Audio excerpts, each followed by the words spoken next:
Yo, Atlas speaking, and welcome to the finale of What If I Was Reincarnated into the MHA world and awakened the Sharingan.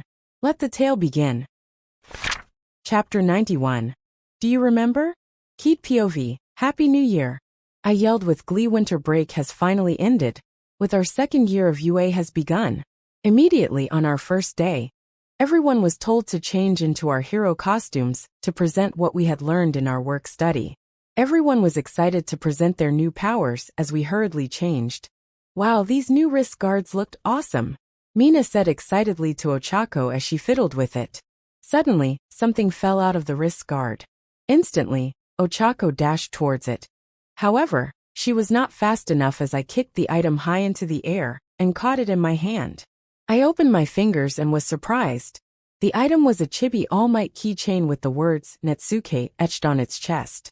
I remember now that this was what Midoriya gifted Ochako during Christmas. I glanced at Mina, and seems like she had reached the same conclusion as me. A wide grin appeared on our faces and turned our heads to look at Ochako. She was embarrassed and immediately backed away when we started to approach her. Ochako back-faced against the wall as Mina and I loomed over her. Look what we have here. Want to answer why you have this, Ochako-chan? Mina said teasingly and dangled the keychain in front of Ochako's face. Ochako tried to snatch it out of Mina's hands, but she had already predicted something like this as she dodged Ochako's attack. You haven't answered my question yet, Ochako-chan, Mina said. It's for good luck. Ochako desperately argued, but the blush on her face said otherwise. The other girls smirked, and they started to crowd around Ochako as well. At first, I did feel a pang of slight guilt, but all I could say was it's good to be on the teasing side. Mina eventually gave it back, and we finished changing our hero costumes and joined up with the boys. When we were walking toward the training field, Aizawa-sensei's phone started ringing, and he seemed to be in distress. This worried us, but he told us everything was fine before hurriedly leaving. My classmates shrugged and continued making their way toward the field, but I was still slightly concerned. It was nice to see everyone's improvement in their quirks, Aoyama's naval saber, Toru's new ability to warp light, and Mina's acid man attack. Midoriya also got faster and stronger as he gained control of his black whip. I didn't slack off either as my strength and speed increased. I also focused on my Mangekyo Sharingan, especially my Daikoku. Unlike my Kamui, I never have a template to work off of, so I don't really know the true potential of this power. But I have achieved one interesting breakthrough. I held out my hand, and a small light green transparent sphere appeared. I picked a leaf off a tree and placed it inside the bubble as it withered and dried. The bubble disappeared, and I was snapped out of my concentration. I couldn't focus as Aizawa-sensei's distressed look worried me, and I felt like something terrible would happen soon.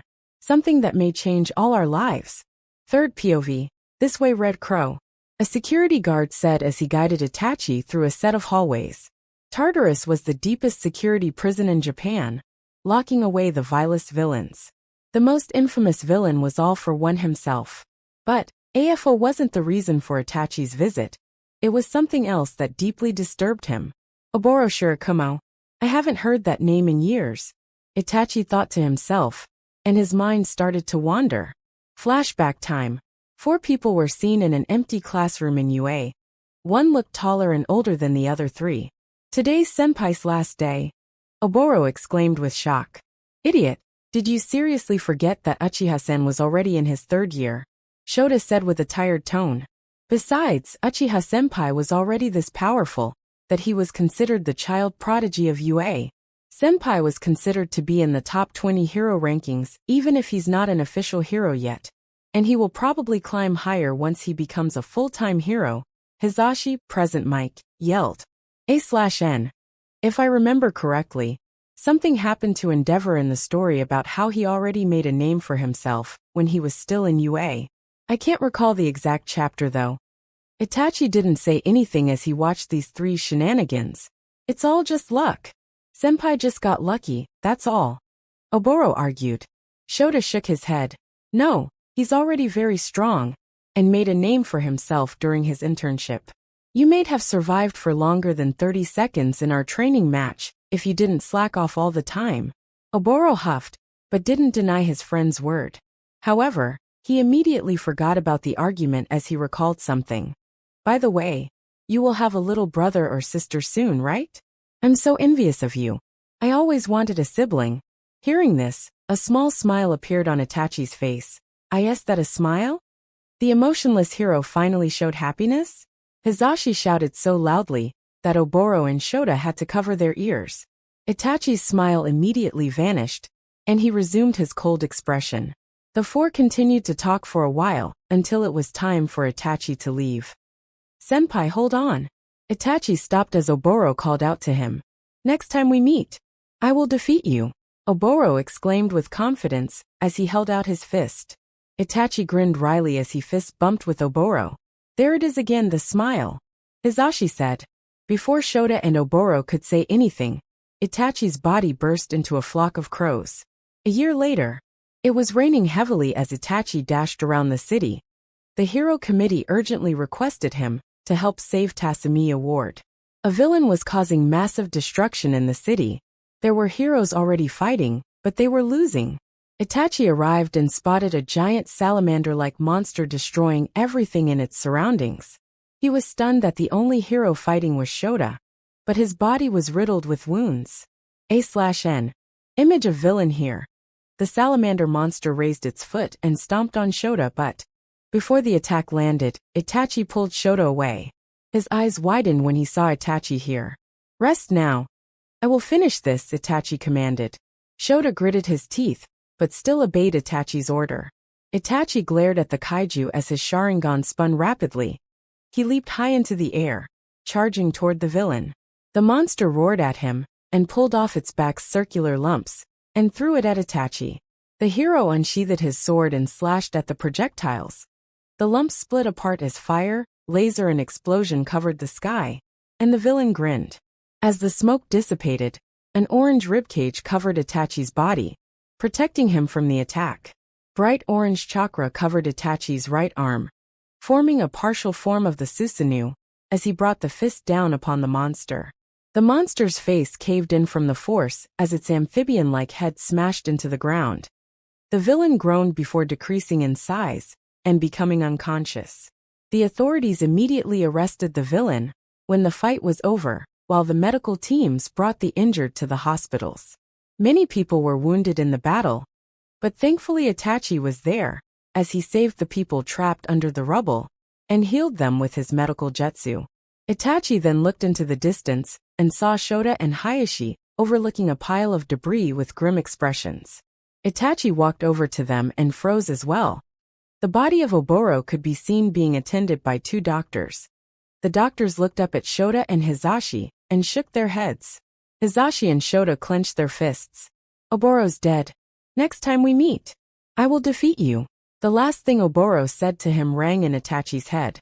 Oboro was a true hero, Shota said with a sad tone, and explained to Itachi the cause of his death. Oboro saved a group of children from a falling pile of debris, but in doing so, he left himself defenseless as the large rubble smashed into his head. Itachi nodded, and the three mourned Oboro's death as the heavy rain fell upon them. Flashback end. Itachi snapped out of his thoughts as the door opened to Kawajiri's cell room. Shota and Hizashi were already there. Both were in tears, pleading with Kawajiri to remember. Uchiha senpai.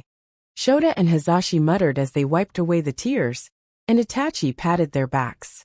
Itachi walked up to the glass panel and stared at the figure of Kuroigiri, wearing a stray jacket and strapped to a chair.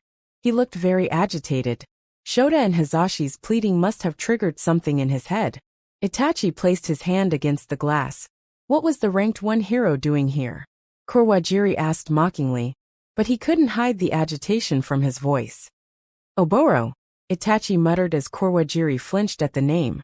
Do you remember the promise you made to me that day?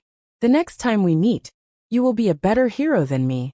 The time when you saved those children. You're right, and you're a way better hero than me. So please just remember who you are. Oboro. Shota and Hizashi plead with him, as their words finally seem to be taking effect, as the mist on Kawajiri's face dissipates, revealing the shadowed face of their old friend. Oboro desperately tried to call out to them as Itachi, Hizashi, and Shota told him to keep fighting. Oboro finally managed to say one word, "Hospital." He fell unconscious as the black fog hit his face. A few hours later, "Itachi-san," Tomoko called out to Itachi, deep in thought. "What's wrong? You seemed sad today." "I was forced to remember some bad memories in the past," Itachi explained. Tomoko smiled and took Itachi by the hand. "Follow me. I know a place that could cheer you up." Itachi looked at Tomoko's hand as he was dragged away, and felt the pain begin to ease. Chapter 92, The Battle Begins. Third POV 2 months later. Hospital. That was the latest clue given to the heroes. Additionally, with the investigation with Pro-Hero Hawks, the committee finally grasps the plan of the Paranormal Liberation Front. The villain planned to attack significant cities by posing as terrorists. Then the full force of the Paranormal Liberation Front would sweep in and provide the citizens with support items to bring them to their cause, ending the Hero Society once and for all. Hawks revealed that the Paranormal Liberation Front was currently staying at the Gungan Mountain Villa, housing multiple dangerous members, such as Reed Destro and Gigantomachia. The subordinate of Naomesa, a detective in the police force, also discovered that Dr. Kyudai Garaki, the quirkless founder of Jaka General Hospital, an advocate of quirk-based healthcare, and a renowned philanthropist, was the mastermind behind the creatures known as Nomu. The Hero Committee planned to raid both locations simultaneously, using the majority of the heroes available. Red Crow will lead the attack on the villa, while Endeavor will lead the attack on the hospital. This will be a dangerous operation, as they don't want another incident, such as the Kamino Ward or Hosu incident. Key POV. Everything went well as our friends and I entered our second year of UA. We were all pretty sad that the third years would be graduating. The one who was the most acting out was Nijire herself, as she was hugging one of the support beams of the school, not wanting to leave. It took a while, but Tegata managed to pry Nijire away and drag her out. He then gave our class one last farewell, and told us to continue strengthening and be the pillar of society when we became pro-heroes ourselves. Our class thought that we would have an everyday school life. Unfortunately, that won't be the case. All of a sudden, we were all surprised to discover that we were going to the same location for our hero internship. However, some of my friends were informed to go somewhere else, but the rest of us were gathering at the edge of the border of Jaka City. Other small-time heroes were also here, and I could tell they're confused as we were. Burnin, a sidekick of Endeavor, was standing on a small hill, overlooking all of us. "Everyone, we will be evacuating the people living in the city," she shouted. "Mrs. Burnin, may I ask the reason for this sudden evacuation?" I asked with a worried tone. Burnin glanced at me. "The heroes will be conducting a raid on the city, which may result in many casualties. But if we do our job correctly, deaths can be avoided." Hearing this, we all frowned, now knowing the consequences of failing. Someone suddenly held my hand. I turned my head to see Shoto smiling at me. "We won't fail," he said with confidence.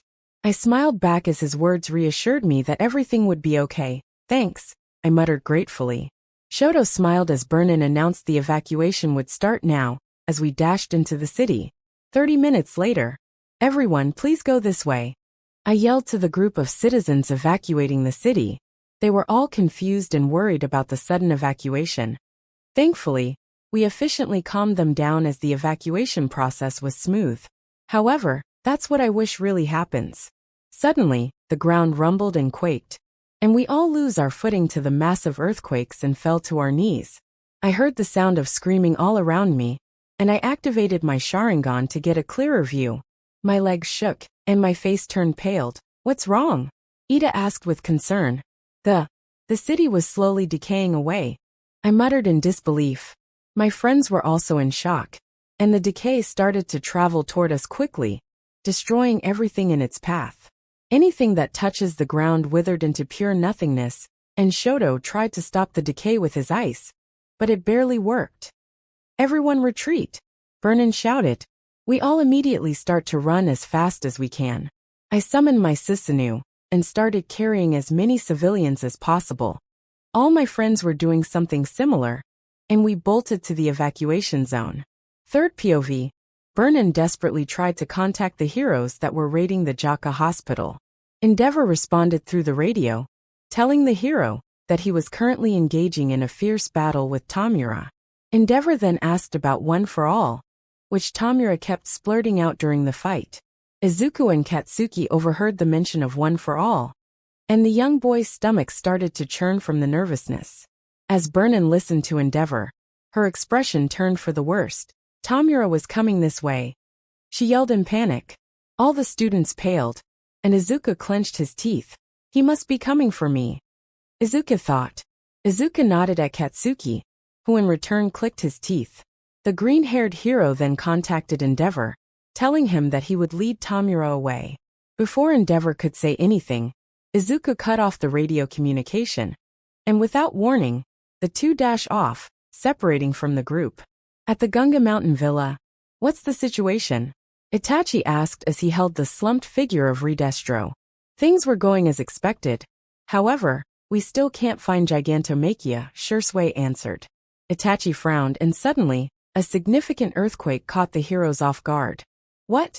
The villa exploded as Gigantomachia burst out, roaring and unleashing devastation in his wake. Itachi cursed. Things were going downhill. Chapter 93, I know. Keep POV. We finally arrived at the evacuation zone. As we looked at the destruction in the city, suddenly, we received an emergency contact from Endeavor, informing us that Tamura was coming this way. The sound of the battle can be heard from Endeavor's radio, and we all hear Tamura saying the word One for All. I was pretty surprised, but I quickly hid my shock and observed my friends' reactions. All my classmates were confused by the term except for Midoriya. Midoriya was acting extremely nervous as he stared at his hands. The nervous expression soon disappeared as determination replaced his scared look. Without saying a word, he immediately dashes away with full cowling. Bakugo also followed after him when he realized what was going on. Dekakuen, Ochako yelled out in panic. I will lead Tamura away. Midoriya shouted before disappearing around the corner. Download app Burnin ordered Midoriya and Bakugo to return immediately, but she clicked her teeth in frustration, telling us that they had turned off their earpiece. I clenched my fist.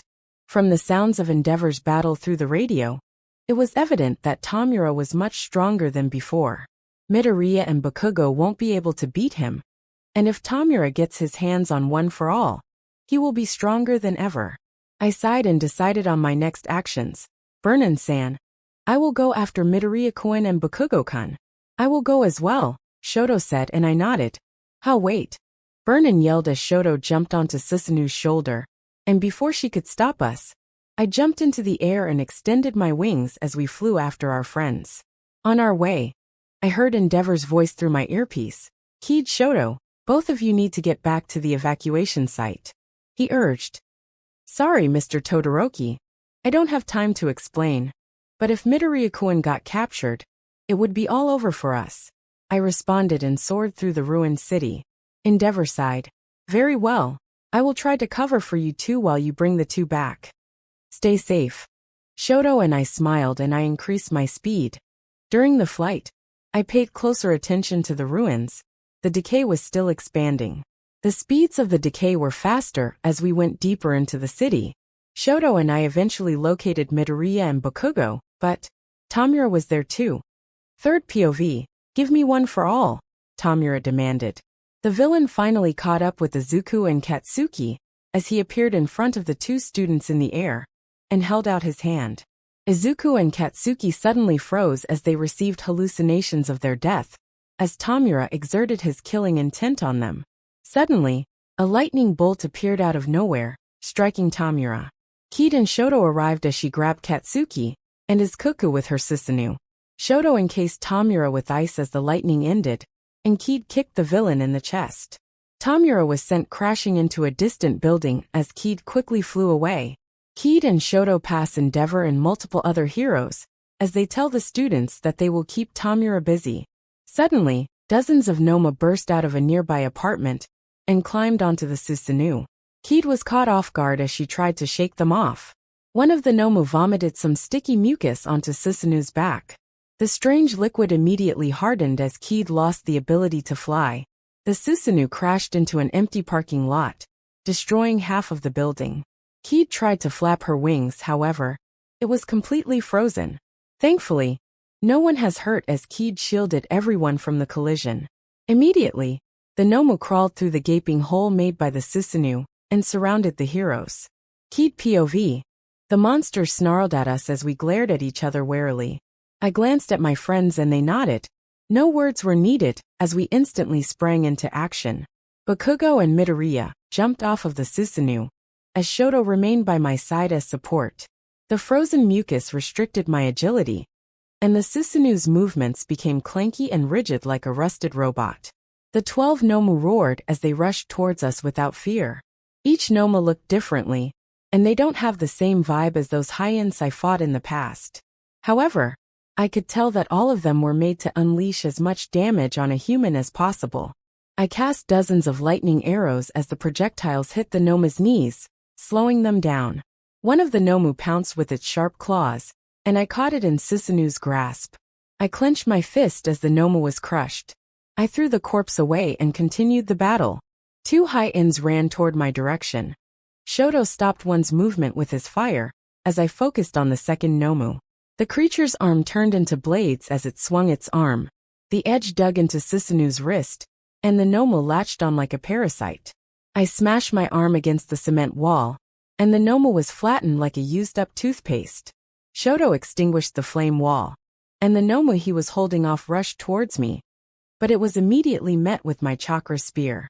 The spear impaled the Nomu as it gurgled before dying. I observed the battlefield, looking for more enemies, but none remained. The fight ended faster than I expected.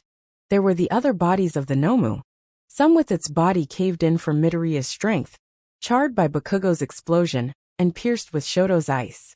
I turned to face Midoriya and Bakugo. What do you think you two were doing? Tamura was coming after me. I was only trying to lead him away, so don't stop me, Midoriya responded as he walked away. However, I blocked the entrance. Midoriya-kun, you almost died back there. If Shoto and I hadn't saved you two in time, who knows what would happen? I argued. I'm sorry, but I promise I will explain everything.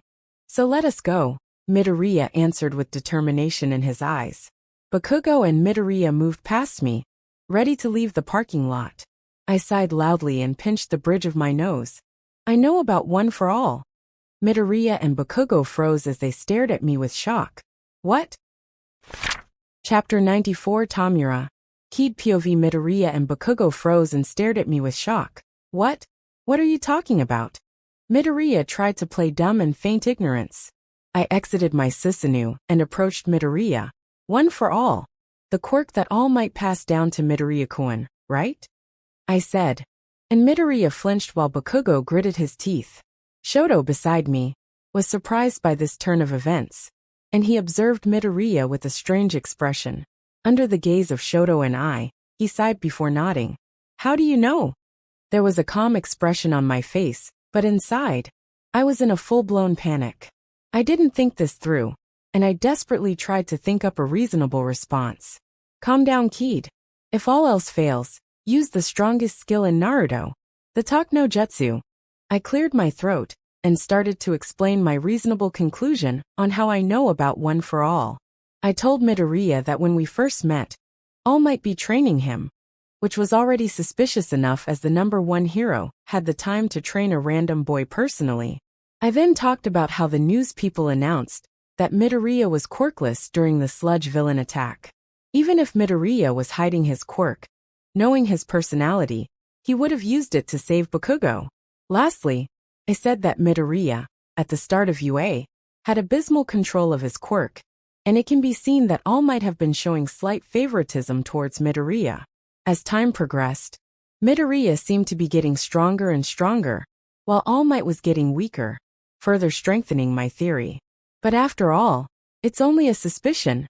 Not until today where Tamura said the name One for All through the radio. I finished my explanation and observed everyone's reaction. You're too smart, Uchiha-san, Midoriya said with a tired smile. I chuckled and rubbed the back of my head. I will never doubt Talk no Jutsu again. Third POV. Kaboom! The four young heroes immediately look out to the city, wondering what that sound was. Their eyes widened in shock at the scene. There it was, Tamura, currently standing triumphantly on top of the defeated Endeavor and Ryukyu. Father, Shoto muttered with disbelief. Kaede held Shoto's hand. He took a deep breath and calmed down, but the rage still didn't leave his eyes. Suddenly, tons of Nomu emerged from the ground, and Tamura commanded his battalion of monsters to attack the remaining heroes. The villain then glances at Eraserhead, who was desperately keeping his gaze on Tamura, disabling his quirk. Tamura grinned maliciously. Using pure sheer strength, he leapt towards Shota like a spring. Bam! A blade appeared between Tamura's trajectory and blocked his attack. The smile on Tamura's face widened. "It's you," he muttered as he stared at Kaede, who scowled in response.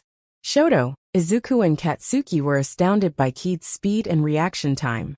They snapped out of their daze, realizing this shouldn't be the time to be zoning out, and the three heroes rushed to help.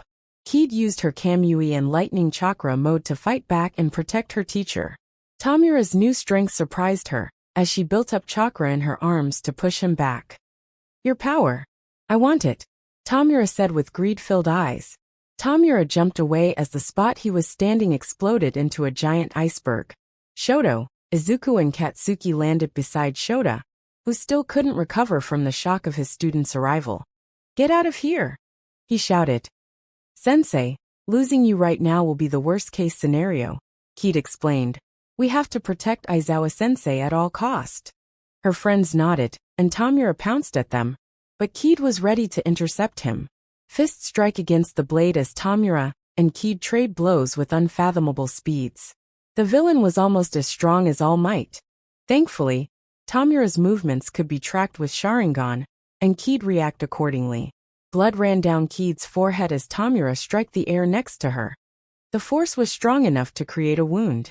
Tamura wasn't better off either, as Kaede managed to land multiple cuts around his body. What's worse was with his regeneration quirk disabled, he won't be able to heal from the injury. Kaede warily stared at Tamura, and he smiled in return. "Now I want your eyes more and more," he exclaimed. "Then come and get it," Kaede shouted. Tamura charged but was suddenly blasted by a stream of fire, severely burning him. "Don't say something so foolish, Maple," Endeavor commented as he arrived beside her. Kaede and Shoto's moods lit up as Endeavor recovered from Tamura's defeat. Ryukyu, Gran Tornio and other heroes soon arrived for reinforcement as the Noma's numbers start to dwindle. "It's not very hero-like to gang up on one person," Tamura mocked. Having enough of this, Endeavor blasted him with flames, and Tamura safely moved out of the way. The villain was then immediately faced with the attack from the rest of the heroes, and injuries started to rack up as Tamura visibly became weaker than before. However, his will remains strong and Tamura endures. His hatred for the hero society can't be easily extinguished. Tamura stared daggers at the heroes as he panted heavily, intending to finish him off. Endeavor aimed his palm at Tamura and attacked him with the hero's move, Hell's Curtain. A massive wave of fire surrounds Tamura from all sides, and his skin starts to burn from the heat. The flame walls close in and created mighty incendiary combustion. Thinking that the fight was over, everyone let their guard down, just momentarily. Unfortunately, that moment of relaxation turns out to be detrimental. Kaede POV. Watching Mr. Todoroki's Hell's Curtain, I can't help but feel that we won. However, out of the blue, Tamura bursts out of the flames and rushes toward Aizawa-sensei. Gran Tornio reacted and tackled Tamura to the ground. However, in their struggle, the villain landed a fatal punch into the old hero's chest. "Gran Tornio-san!" Midoriya screamed in anguish upon seeing his mentor being pummeled. Tamura continued his charge, as Ryukyu snatched the villain with her draconic claws, and Midoriya bounded him with his black whip. Bakugo and I used this opportunity and rushed towards the restrained villain. Tamura gritted his teeth as he roared, and the shockwave set him free from the hero's grasp. The villain reached into his pocket, and in his hand was several quirk-destroying bullets. He hurled the bullets at Aizawa-sensei, as the projectiles whizzed through the field. Bakugo and I shifted our attention to protect our sensei. I swung my katana, and slashed the bullets into pieces while Bakugo obliterated them with his explosions. However, it wasn't enough as there were still a few bullets remaining. Thankfully, Shoto was prepared and cast an ice wall, stopping the projectiles in their track. However, at that moment, by protecting Aizawa, the hero has lost sight of the villain, disabling his work, and that one moment was enough. Tamura busted through the ice wall and knocked Shoto away. He elbowed Aizawa-sensei in the guts as the hero bent over in pain. The villain grasped Aizawa-sensei by the neck and smiled. "Goodbye," he whispered. "Stop," I yelled and appeared using Kamui. Before the decay could ever activate, I swung my sword and sliced Tamura's arm in half. With one quick motion, I grabbed the back of Sensei's uniform and threw him into the distance. I twisted around in time to block Tamura's devastating punch. Boom! I gritted my teeth as the shockwave destroyed everything in the vicinity. My feet sank to the ground, and my arms strained under the immense strength of the villain. Tamura wrapped his finger around my blade and easily snapped the tough material in half. I used Kamui and phased behind Tamura and plunged what was left of my sword into his body. Chakra gathered in my palm, and I drove my Rasengan into his back. Tamura's body ragdolled across the city and crashed into a building. There was silence and I held my breath. Suddenly, the sound of laughter resonated through the desolate city. Tamura slowly emerged from the debris while stretching. That was fun. Lo! Suddenly, before he could finish, his chest suddenly split open, spilling a massive amount of blood. The villain touched his wound and frowned. "Seems like I'm at my limit," he muttered. His injury regenerated at a blinding speed, and he was ready to finish us off with a wave of decay. Midoriya fired dozens of tendrils and stopped the villain from touching the ground. With all his strength, he launched Tamura into the air. The four of us glanced at each other, reaching the same conclusion. We have to defeat him before he touches the ground. A large crater was formed where Tamura stood, and he watched with disinterest. "Fun's over. It's time to die," Tamura announced, but suddenly, his chest split open. "Seems like I'm at my limit," Tamura muttered. His body quickly repairs itself as Tamura ready to end us with a wave of decay. However, I attacked him and launched Tamura into the air, not allowing him to make contact with the ground. Midoriya, Bagwo and Shoto seemed to have the same idea as we rushes Tamura. Lightning gathered between my fingers as I activated my Chidori. I leapt into the air and noticed Tamura's lips transforming into a sly smirk. Instantly, a black rivet burst out of every inch of his body, and I hurriedly pushed the trios out of the way. I instantly felt a searing pain in my stomach, and I hesitantly glanced down. A sharp tendril was stabbed into my body and emerged from the other side. Blood escaped my lips and I whimpered in agony. The tendrils retracted and slowly dragged me towards Tamura. His hand reached out and his fingers wrapped around my neck. "Make a move, and I will kill her," Tamura announced. The heroes glared at Tamura, and their bodies shook with anger. Tamura's grin was so vast that it reached both sides of his face. I tried to break free, but felt like my body was too weak to do anything as blood leaked from my wounds. My Sharingan spun while I tried to activate my Kamui. Tamura's grip tightened, and I started to suffocate. "Don't even think about it. Your body will decay much faster than you could escape," Tamura warned sternly. I glared at Tamura. With sheer willpower alone, I slowly raised my right hand, which still have my Chidori. I stabbed the Chidori into Tamura, and he wasn't fazed in the slightest. The villain snorted and grabbed my wrist. "Snap!" I screamed as he snapped the bones of my right wrist. Tamura chuckled and placed his hand on my face. "Your quirk will be mine," Tamura announced, and my eyes widened. A sharp pain assaulted my mind as everything went dark. Chapter 95, Subconsciousness. Keep POV, where am I? I muttered and gradually woke up. I sat up and investigated my surroundings. I'm currently in a dark black void that reminds me of the universe. A bright white moon illuminated the pitch-black space, and a tiny inch of water covered the ground. I was extremely anxious about my new location, however. I also felt peaceful and relaxed with an extreme sense of familiarity. My injuries all gone. I thought and checked my body. I could clearly remember my battle with Tamura, how he broke my arm, and that I blacked out once he activated all for one. My expression darkened at the memory. I needed to leave this place fast. Suddenly the ground started to shake as pure white marble stairs emerged. The moonlight shined upon the structure, giving it a grand appearance. I was wary of the structure, but my instinct told me I should climb it. Since I have no better idea, I decided to venture and see what awaited me above. After a few minutes of walking, I finally reached the top and was shocked beyond belief. On the top, there was a flat, circular marble platform. On the platform, two men sat at a low table across from each other. The first person was a fair-skinned man with long black spiky hair that fell to his waist. There were prominent creases under his eyes. The man wore crimson armor with numerous metal plates around his chest, abdomen, shoulders and thighs. The second person was a pale-skinned elderly man. He has shoulder-length brown hair with a braided lock hanging in front of his left ear.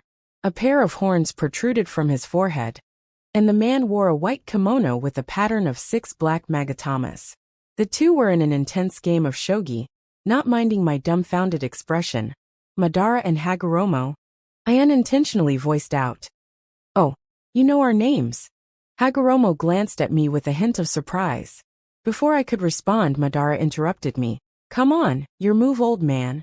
Hagoromo stroked his beard, deep in thought. Madara was grinning triumphantly, but his expression crumbled when Hagoromo checkmated him in one move. Damn it all! Madara shouted in frustration as he flipped the board in anger. Heh! You need to practice for at least 10 no 100 years to defeat me, Hagoromo exclaimed. The two men glared at each other as sparks seemed to form between them. Cough cough, I awkwardly coughed into my hand to get their attention. The two stopped their staring contest and faced me. I apologize for our rude behavior. So you may have some questions, but before we start, let us officially introduce ourselves, Hagoromo said. My name is Hagoromo Otsutsuki, and I'm the first Sharingan user. Shouldn't your last name be Uchiha? I wondered out loud. Hagoromo sighed sadly. My son changed his last name to Uchiha once he married. He made a good choice. Uchiha sounds like a way better name than Otsutsuki, Madara said proudly. Hagoromo's mouth twitched, and he smacked Madara on the head. Ouch! What was that for you, old geezer? Madara clicked his teeth in annoyance. Anyway, I'm Madara Uchiha. I'm the descendant of this senile man. A tick mark appeared on Hagoromo's forehead, but he decided to ignore Madara's comment, and I couldn't help but giggle at their childish behavior. But my laughter died down as I stood up from my seat. It's nice to talk with you too, but I need to get out of here. Panic rose into my voice. Yes, the battle with that villain wasn't going so well. But don't fret, everything will be fine. Ask us some questions first, and we will answer to the best of our abilities, Hagoromo replied. I got no choice but to believe him, so I sat back down. Where are we? I asked. We're in your subconscious, Madara responded. Subconscious? I repeated. It was a form of the mental plane inside one's mind. Only a selected few were strong enough to manifest this private space. Hagoromo explained. Does it all look like this? I asked while looking around. Don't know. Obviously we've never been to other people's mind space, Madara answered, and I blushed at the stupid question. Key POV, where am I? I muttered and gradually woke up. I sat up and investigated my surroundings. I'm currently in a dark black void that reminds me of the universe. A bright white moon illuminated the pitch-black space, and a tiny inch of water covered the ground. I was extremely anxious about my new location, however. I also felt peaceful and relaxed within. Extreme sense of familiarity. My injuries all gone. I thought and checked my body. I could clearly remember my battle with Tamura, how he broke my arm, and that I blacked out once he activated all for one. My expression darkened at the memory. I needed to leave this place fast. Suddenly the ground started to shake as pure white marble stairs emerged. The moonlight shined upon the structure, giving it a grand appearance. I was wary of the structure, but my instinct told me I should climb it. Since I have no better idea, I decided to venture and see what awaited me above. After a few minutes of walking, I finally reached the top and was shocked beyond belief. On the top, there was a flat, circular marble platform. On the platform, 2 men sat at a low table across from each other. The first person was a fair-skinned man with long, black spiky hair that fell to his waist. There were prominent creases under his eyes. The man wore crimson armor with numerous metal plates around his chest, abdomen, shoulders, and thighs. The second person was a pale-skinned elderly man. He has shoulder-length brown hair, with a braided lock hanging in front of his left ear. A pair of horns protruded from his forehead, and the man wore a white kimono with a pattern of 6 black magatamas. The two were in an intense game of shogi. Not minding my dumbfounded expression, Madara and Hagoromo, I unintentionally voiced out, "Oh, you know our names." Hagoromo glanced at me with a hint of surprise. Before I could respond, Madara interrupted me. "Come on, your move, old man." Hagoromo stroked his beard, deep in thought. Madara was grinning triumphantly, but his expression crumbled when Hagoromo checkmated him in one move. "Damn it all!" Madara shouted in frustration as he flipped the board in anger. You need to practice for at least 10. No 100 years to defeat me," Hagoromo exclaimed. The 2 men glared at each other, as sparks seemed to form between them. Cough, cough. I awkwardly coughed into my hand to get their attention. The 2 stopped their staring contest and faced me. "I apologize for our rude behavior. So you may have some questions. But before we start, let us officially introduce ourselves," Hagoromo said. "My name is Hagoromo Otsutsuki, and I'm the first Sharingan user." Shouldn't your last name be Uchiha?" I wondered out loud. Hagoromo sighed sadly. "My son changed his last name to Uchiha once he married. He made a good choice, Uchiha. Sounds like a way better name than Otsutsuki," Madara said proudly. Hagoromo's mouth twitched, and he smacked Madara on the head. "Ouch, what was that for you, old geezer?" Madara clicked his teeth in annoyance. "Anyway, I'm Madara Uchiha. I'm the descendant of this senile man." A tick mark appeared on Hagoromo's forehead, but he decided to ignore Madara's comment, and I couldn't help but giggle at their childish behavior. But my laughter died down as I stood up from my seat. "It's nice to talk with you too, but I need to get out of here." Panic rose into my voice. Yes, the battle with that villain wasn't going so well. But don't fret. Everything will be fine. Ask us some questions first, and we will answer to the best of our abilities," Hagoromo replied. I got no choice but to believe him, so I sat back down. "Where are we?" I asked. "We're in your subconscious," Madara responded. "Subconscious?" I repeated. It was a form of the mental plane inside one's mind. Only a selected few were strong enough to manifest this private space, Hagoromo explained. "Does it all look like this?" I asked while looking around. "Don't know. Obviously we've never been to other people's mind space," Madara answered, and I blushed at the stupid question. Chapter 96, Rinnegan. Weak. "It doesn't even count as a warm-up," Madara muttered in disappointment. How is that?" He turned around and asked me with a smile. I could barely contain my excitement. "Wow, you're so strong." Madara nodded happily at the praise, and Hagoromo told us to settle down. Now the pest was dealt with. Let me properly explain the Rinnegan. Firstly, you're aware that Sharingan can evolve, right? Of course, from 1 tomo to 3 tomo, then to Manjikyu Sharingan, I answered. Hagoromo nodded. Correct. Rinnegan is the final evolution after Manjikyu Sharingan. Only the one with true potential can reach this stage. And the person with Rinnegan was the chosen one that will bring greatness. Watching my dazed expression, Hagoromo chuckled. Anyway, by earning Rinnegan, your Manjikyu Sharingan's capabilities will grow to the max, and your body will also slightly strengthen to handle the eye's power. Mainly, however, you will unlock 2 types of abilities, Hagoromo explained. The first one was what I call the 6 paths. As the name suggests, there are 6 different abilities you could choose from. Hagoromo cleared his throat and began to clarify what those paths were. A/N. I have asked in the past about the Rinnegan, and people said that it's too many abilities to count as a single quirk. That's why I wanted to only allow 1 path. So it became more of an evolutionary stage of the Sharingan. but also included the main features of Rinnegan. The paths will also be altered to assimilate better into the MHA world. In short, Path of Divine Deva. Grant users the ability to manipulate attractive and repulsive forces with objects and people.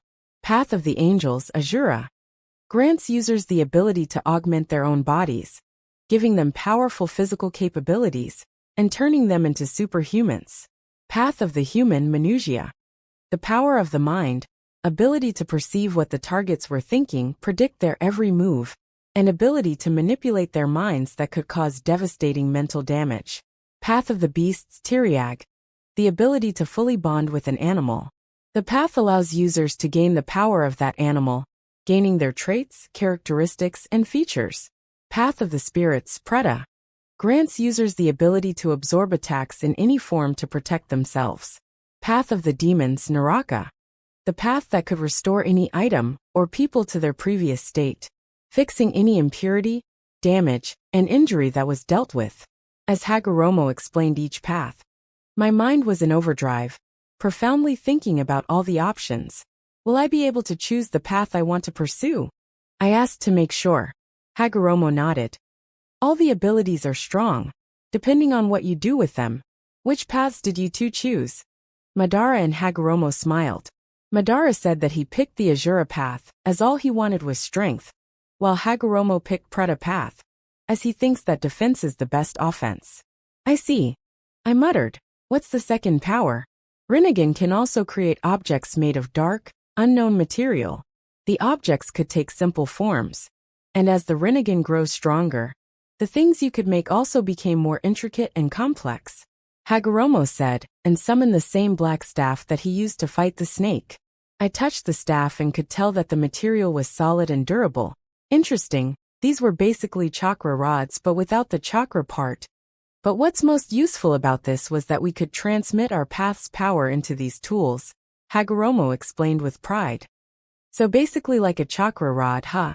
I should test if I can inject it with chakra like in the anime. I made a mental note to experiment with it once everything calmed down. But before that, I needed to determine which path I should choose. I thought about it for a while, minutes before finally deciding.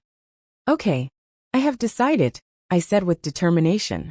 Hagoromo smiled and walked toward me. He placed his hand on my head, and a faint bright light formed on his palm. I suddenly felt a strangely uncomfortable sensation, like worms squirming under my skin. The white light soon disappeared, and I felt remarkably refreshed. I looked at my hands and clenched my fist. It felt like I could take on the whole world. I raised my head and saw Madara and Hagoromo laughing at my reaction. I pouted as the pleasurable feeling soon vanished. My Sharingan started to change as it turned purple, and the pupil now has a ripple-like pattern. The Rinnegan. It looks good on you, Madara joked. Hagoromo nodded. Now, use your power to bring Japan peace one more. My body started to turn into small particles of light, as I was slowly pulled out of my subconsciousness. Will I be able to meet you guys again? Once you get strong enough, you may return to your subconsciousness. We will meet then, but for now, we will protect you from mental attacks. Thanks, I said with sincerity and wrapped my arms around them both. Madara and Hagoromo chuckled while patting my head as I left my subconsciousness. Third POV. Tamura frowned as he felt the link of One for All with Kaede shattered. He was perplexed about this, as All for One shouldn't fail. He stared at Kaede's body, which was still being lifted by the neck. Instantly, Kaede grabbed Tomua's wrist with her hand, as the villain felt a massive amount of strength leaving him. Kaede's wounds immediately healed as her eyes snapped open. Kaede's Mangekyo Sharingan spun rapidly as she regained all her lost energy. Suddenly, Tamura felt massive pressure oozing out of her, and his instinct was to yell at him to run away. Her eyes soon transformed from red to purple. The entire tide of the battle turned when Kaede muttered two words, Shinra Tensei, Almighty Push. Chapter 97, Caging the Goliath. Third POV, Kaede condensed the attack to one direction, as all the power of Shinra Tensei was unleashed in front of her. Tamura instantly blasted away, as he felt all his bones break from the repulsive force. His body smashed into a distant building, and the entire structure collapsed on top of him. They would have exploded into a red mist if it were just any normal person. Still, thanks to Dr. Garaki's body-enhancing operation, Tamura survived with an inch of his life. Is this the power of the Rinnegan? Kaede muttered with disbelief. She landed on the floor, and everyone watched her in shock. They could tell that, somehow, Kaede had become much stronger. Before she could say anything, Shoto wrapped his arm around her, unwilling to let go. Ah, Shoto, not now, Kaede said and tried to escape, but he held her even tighter than before. He leaned in and whispered in her ear. I thought I lost you. Kaede froze and noticed a single tear escape Shoto's eyes. Her body relaxed, and she buried her face in his chest. Guilt overcame her, and Kaede instinctively apologized. I'm sorry. No, Shoto shook his head. I should have protected you better. Ahem. Suddenly their touching moment ended abruptly when Katsuki cleared his throat. Oi, stop flirting. We're in the middle of a war here. Kaede and Shoto blushed. They hurriedly broke away from the embrace before regaining their serious attitude. It was just in time as all the heroes immediately spotted a massive cloud of dust traveling towards them at a frightening speed. The heroes could faintly discern the figure of a giant charging at them, while leaving nothing but carnage in its path. Once the monster was close enough, they could finally get a clear view of the unknown individual. The stranger was a giant of a man, easily tower a small building. He had straight spiky brown hair. His body appeared to be jagged with skin looking as tough as stone and sharp teeth that could tear anything to shreds. However, the notable feature of the man's appearance was the portal radio attached to a thick string, and he wore it like a necklace. Realizing the true identity of the man, all the heroes grimaced. Gigantomachia is here. Kaede POV, Uchiha-chan. I heard my name being called in the distance. I turned around and was surprised to see the rest of my classmates arrive. And they froze when they saw the imposing figure of Gigantomachia.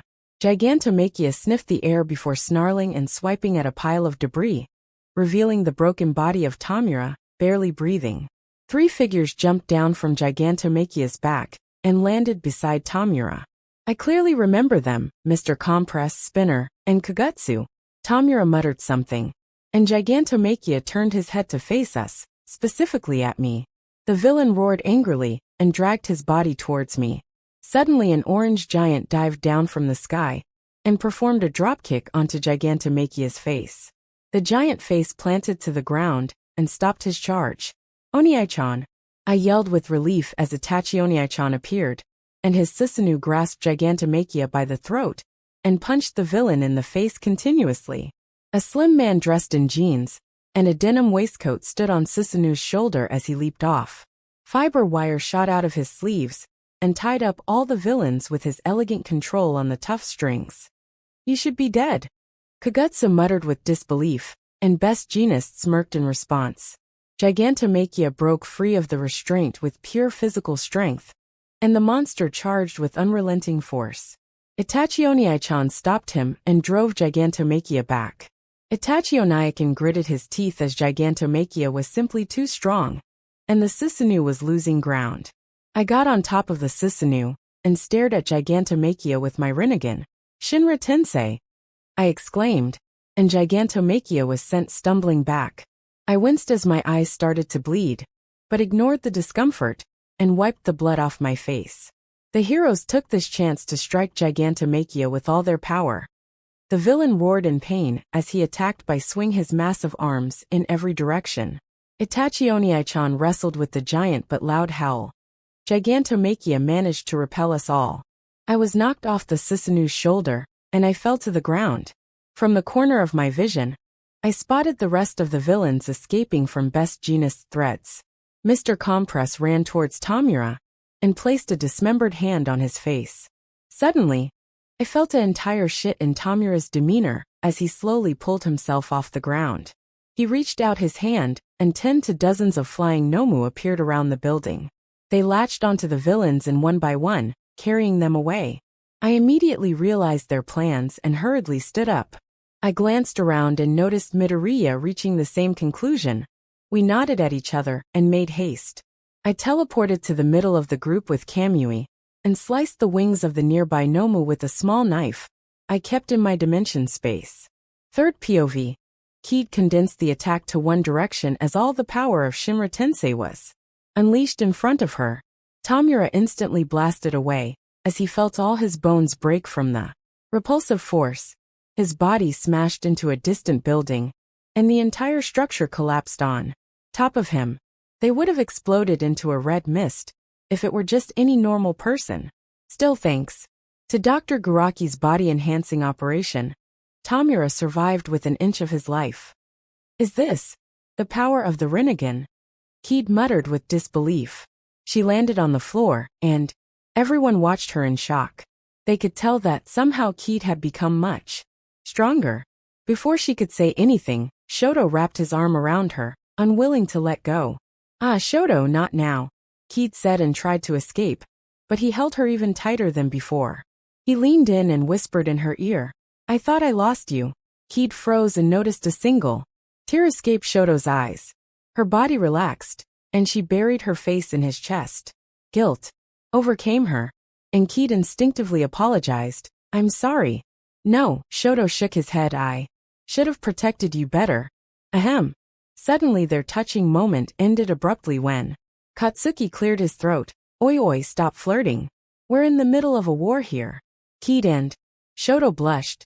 They hurriedly broke away from the embrace before regaining their serious attitude. It was just in time, as all the heroes immediately spotted a massive cloud of dust traveling towards them at a frightening speed. The heroes could fatally discern the figure of a giant charging at them, while leaving nothing but carnage in its path. Once the monster was close enough, they could finally get a clear view of the unknown individual. The stranger was a giant of a man, easily tower a small building. He had straight spiky brown hair. His body appeared to be jagged with skin looking as tough as stone and sharp teeth that could tear anything to shreds. However, the notable feature of the man's appearance was the portal radio, attached to a thick string, and he wore it like a necklace, revealing the true identity of the man. All the heroes grimaced. Gigantomachia is here. Kaede POV, Uchiha-chan. I heard my name being called in the distance.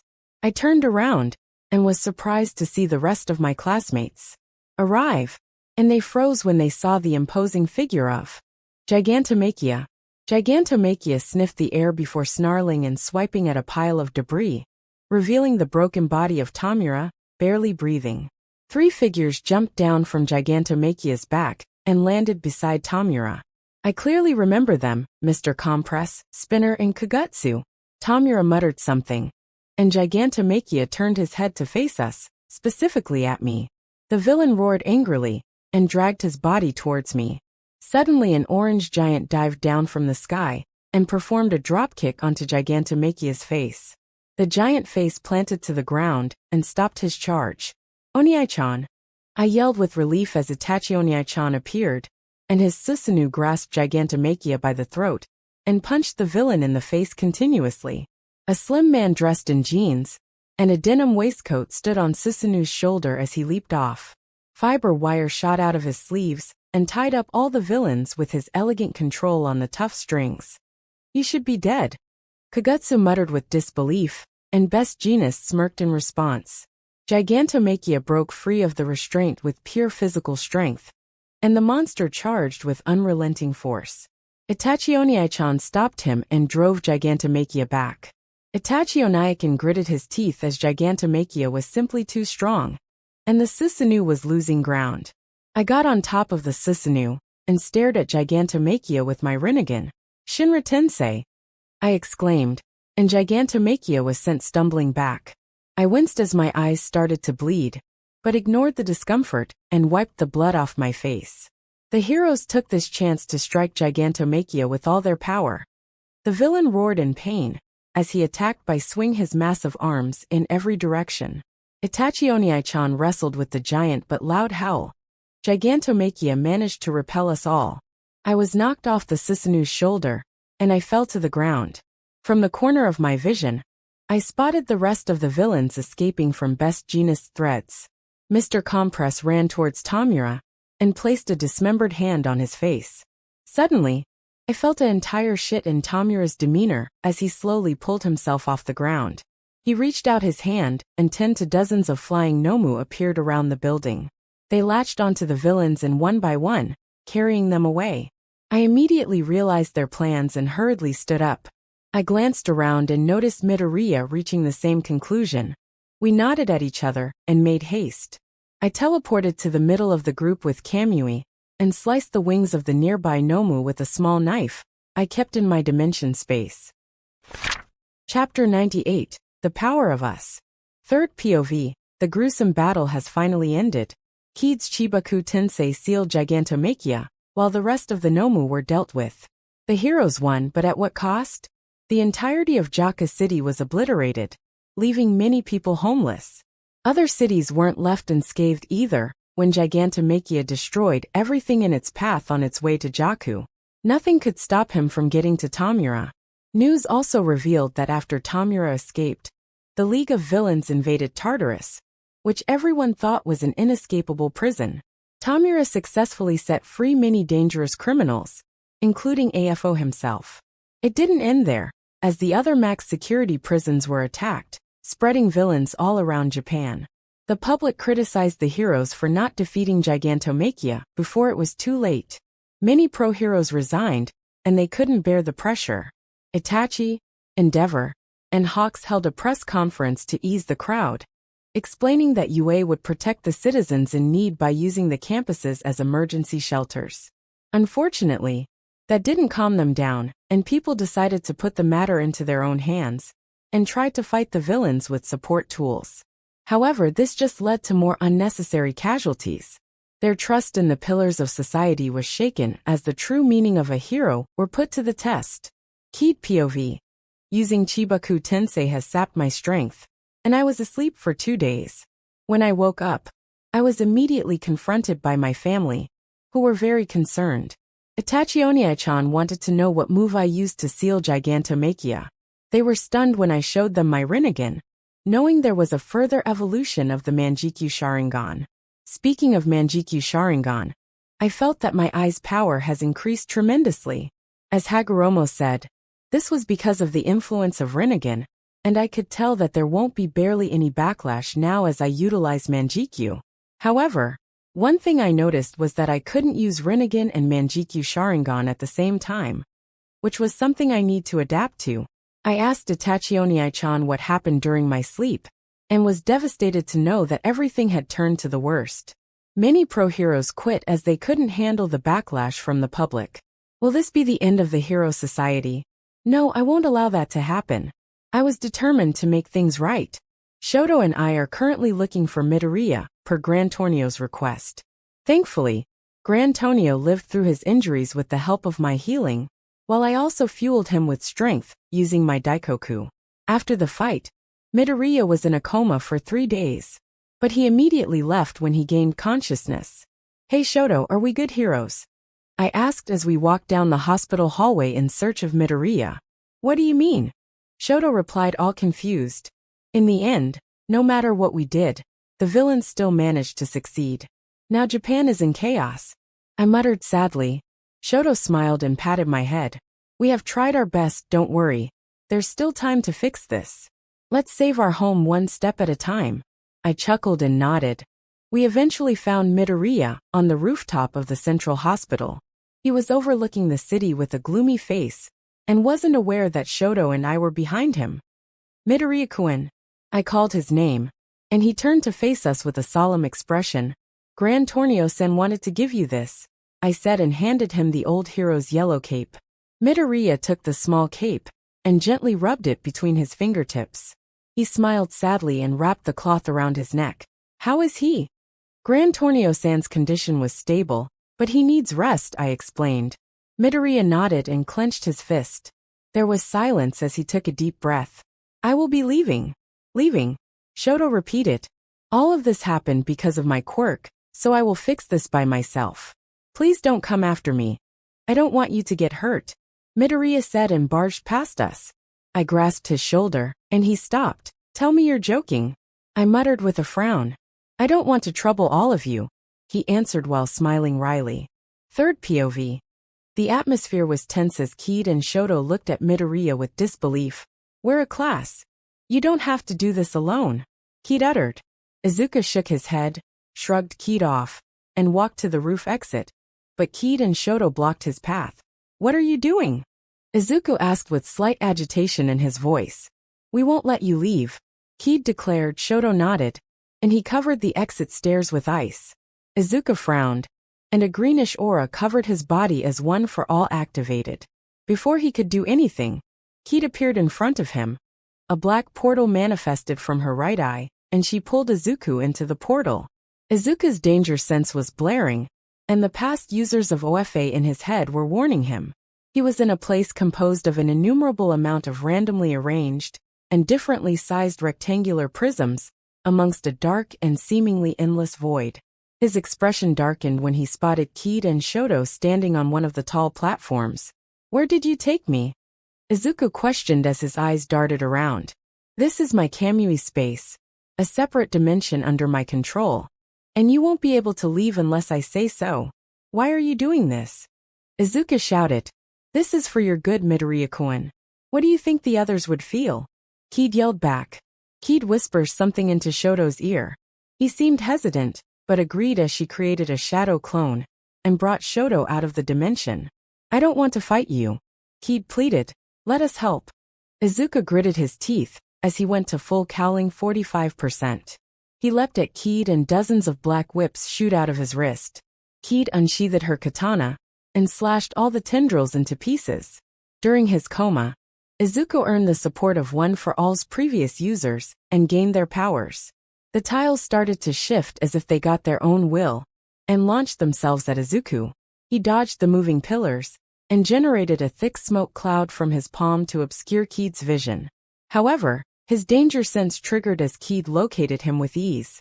Izuku blocked Kaede's kick, and the force sent him crashing onto a tile, leaving a crater. Smoke won't work against me, Kaede calmly stated. Izuku gasped as he felt a massive amount of energy vanish from his body as he slowly got up. He knows Kaede was more powerful than him, but Izuku won't let that stop him. He has to fight alone for their sake. Izuku suddenly felt himself being pulled towards Kaede, and he was met with her fist. Boom! Izuku was knocked away like a rag doll, but he quickly recovered, and the battle resumes. As time goes on, the injuries on Izuku's body increased as the young man was getting tired, and he collapsed onto his knees. Midoriya-kun, Kaede muttered sadly. She continuously begged Izuku to stop, but it was no use. This is my fight. Why can't you understand? Izuku angrily yelled. Kaede shook her head. I don't understand your decision, it's selfish and disrespectful. Izuku's costume, cape, and gloves become more damaged and torn.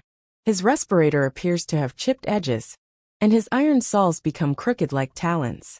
Black whip tendrils sprout from his back and give him a monstrous-like appearance.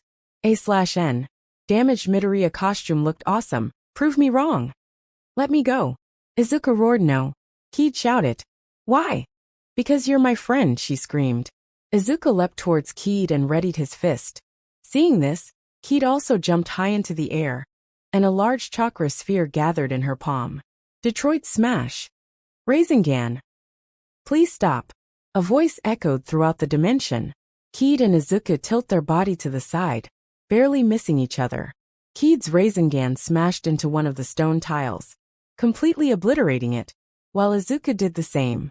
They raised their heads and saw Ochako looking down at them. She was on the verge of tears as the rest of Class 1A entered the dimension. They were all in a state of disbelief at Midoriya's decision. Deku-kun, please. Ochako pleaded. Following along, everyone in Class 1A urged Izuku to stop as they recounted their experience as a class in UA. And Izuku was just going to leave everything behind. Izuku was speechless, and he remained silent. Kaede brought the rest of her friends down, and they approached Izuku. I don't want you guys to get hurt. Izuku muttered depressingly. Stop trying to win on your own. Ochako yelled as she walked up to him and pulled Izuku into a hug. Izuku was shocked and was speechless as all his other friends moved in and hugged him as well. We're a team, so let us bear your pain too. Ochako muttered. Izuku's eyes widened as he unclenched his fist and sighed. I'm sorry. Everyone let go and exhaled with relief as their friend seemingly returned to his old self. Izuku then explained the true meaning behind One for All, and his connection with All for One and Tamura. Everyone, except Shoto, Bakugo, and Kaede, was shocked by this news, but they were even more surprised by what Izuku said next. "I want to save Tamura," Izuku announced with a serious tone. "What?" his friends exclaimed. "During our battle, Tamura's conscience manifested in One for All. I felt what he felt, and in the deepest part of my mind, I saw the image of Tamura as a scared and helpless child crying. I know countless people died, and you guys were hurt because of Tamura, but I still believe he could be saved." Kaede and her friends looked at each other.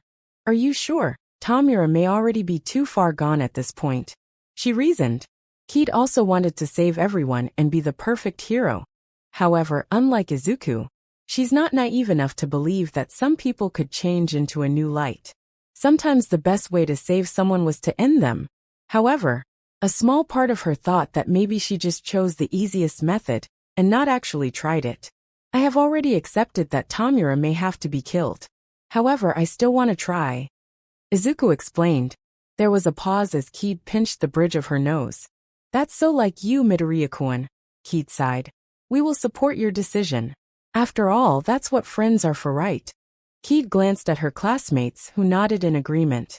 Izuku exhaled in relief as a huge weight was lifted off of him. "Okay, let's do this together." Chapter 99 Assassin. Kaede POV. I was relieved that we managed to persuade Midoriya. We all know that he would probably die of exhaustion if we didn't stop him. After my friends and I left my Kamui dimension, we immediately went to meet Itachione-chan, Mr. Todoroki, and Hawks.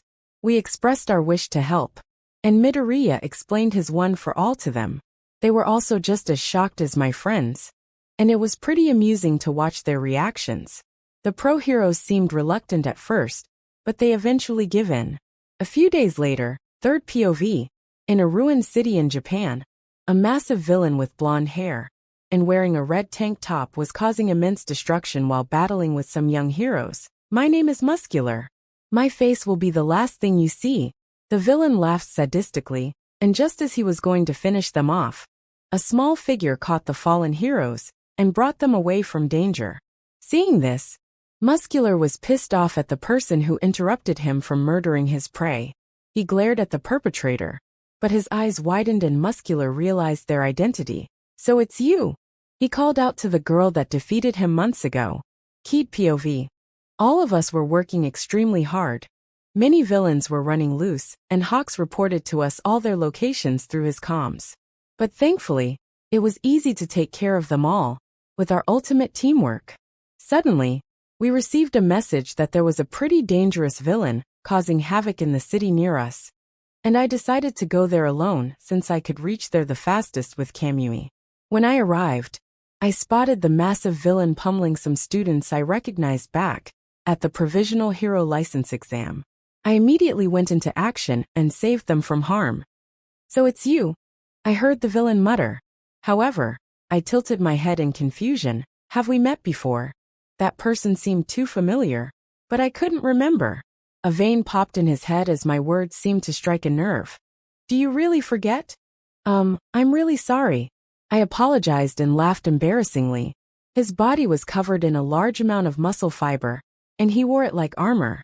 I recall fighting someone like that, but when was it again? He stared at me with pure rage and charged toward me similar to a mad bull. I unsheathed my blade, and like lightning, I appeared behind the villain in a flash. With a swing of my katana, his muscle armor was slashed into pieces, revealing his true body. Wah!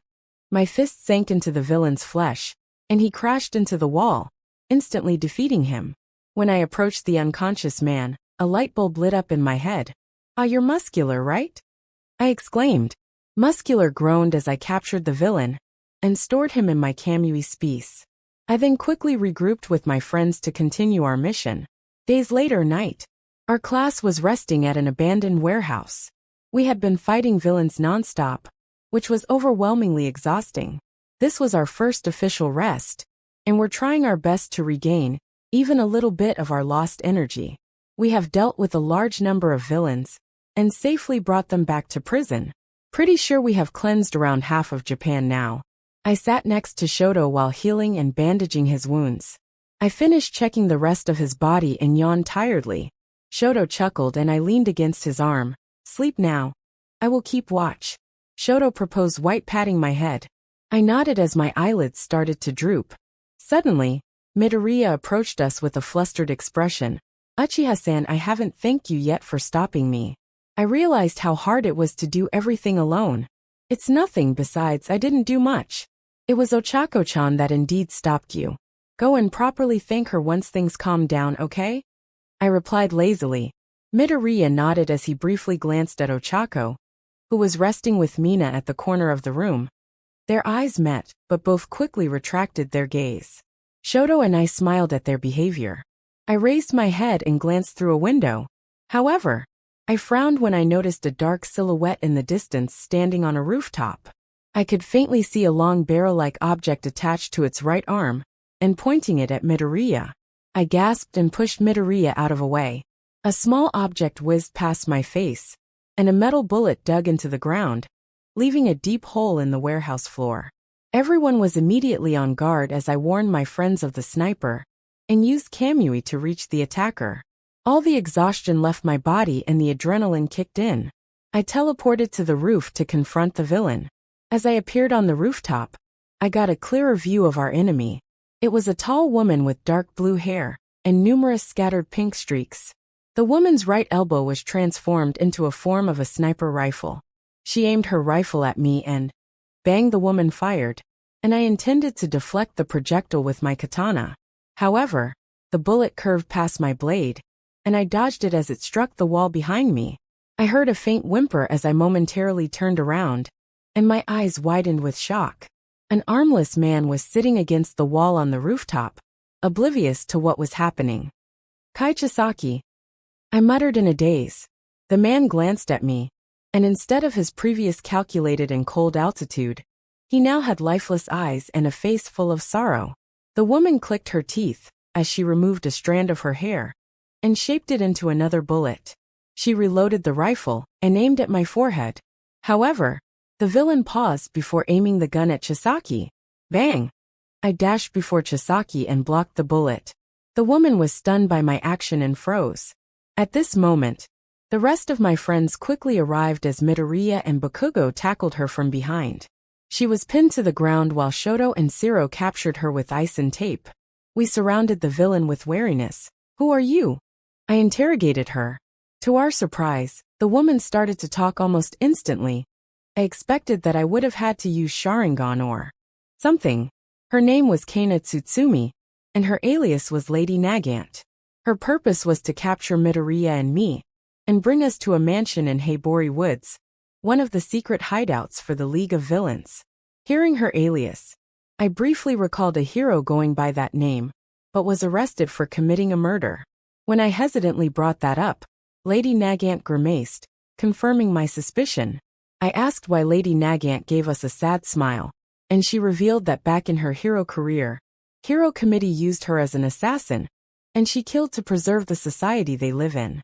Lady Nagant explains that she had been responsible for the deaths of criminals, terrorists, and even heroes associating with villains to gain fame and fortune.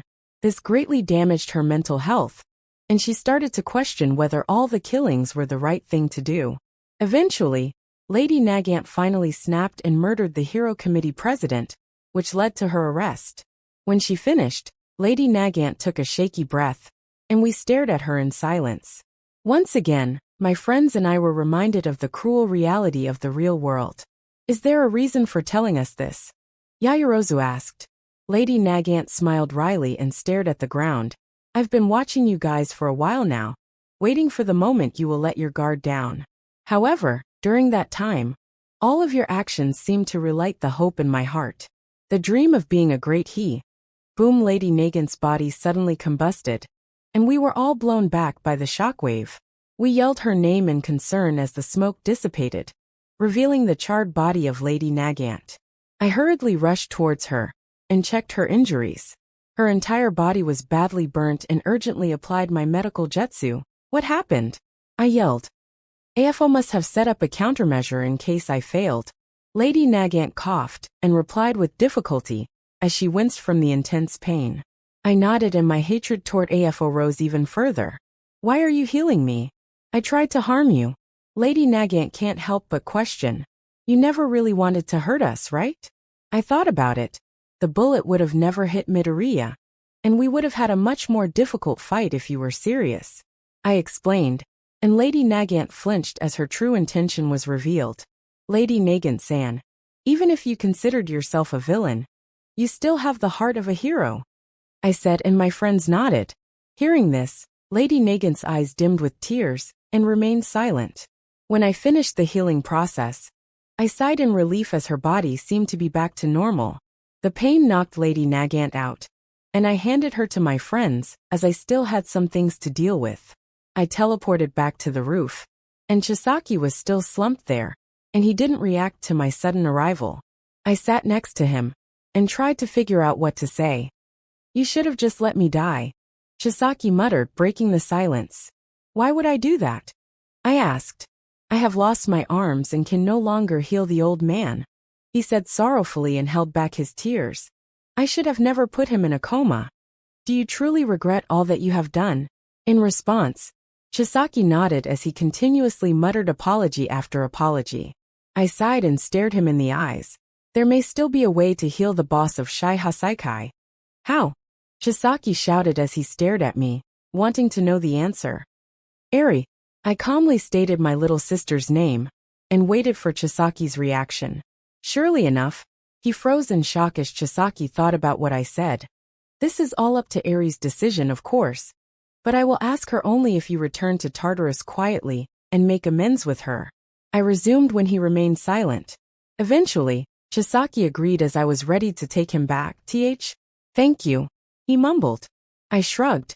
I did this for Eri, I replied in a nonchalant tone, and brought him down from the roof. Chapter 100 Traitor. Third POV. When the top-ranked pro heroes heard the news of Lady Nagant's ambush, they rushed to the students' location to help. However, the heroes were surprised to know that by the time they arrived, Lady Nagant had already been defeated.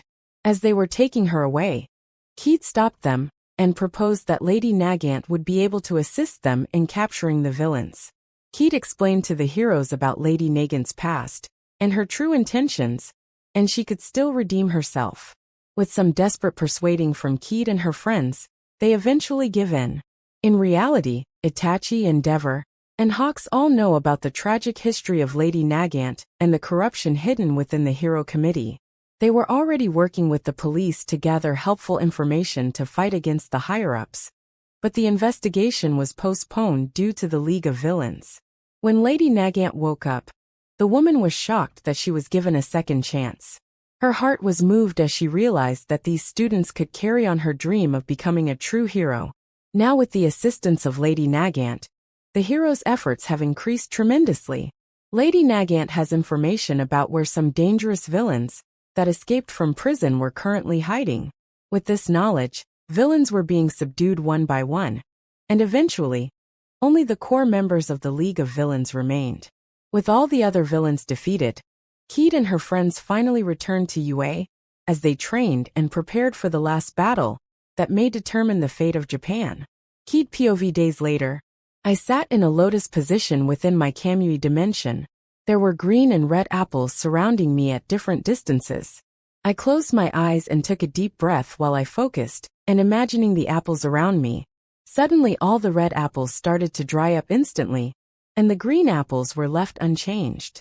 When I saw the results, I was ecstatic that it finally worked.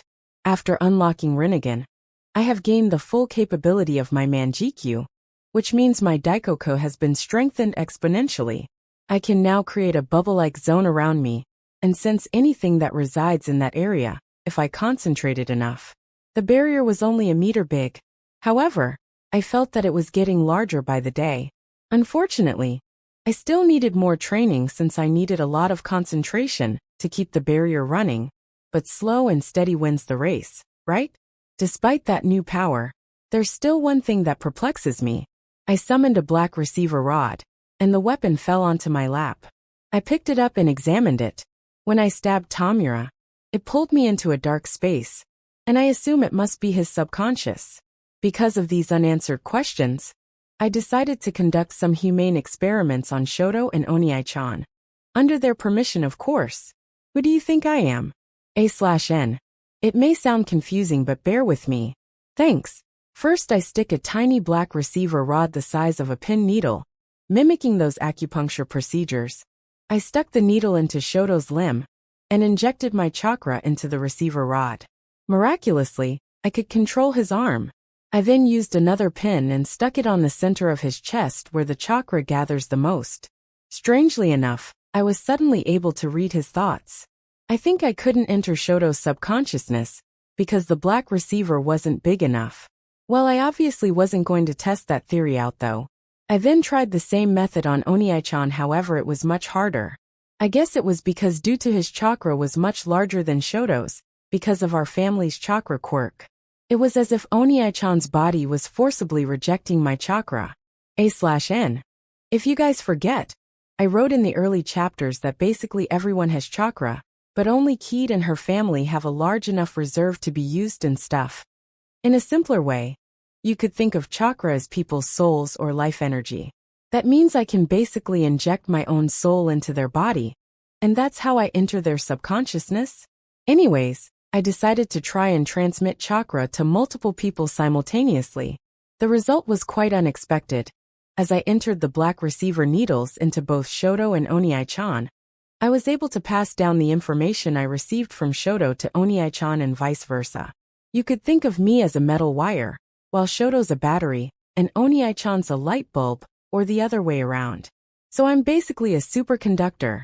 As I was reflecting on the results I gathered, a soft childish voice entered my head. Mother, the invisible girl wants to see you.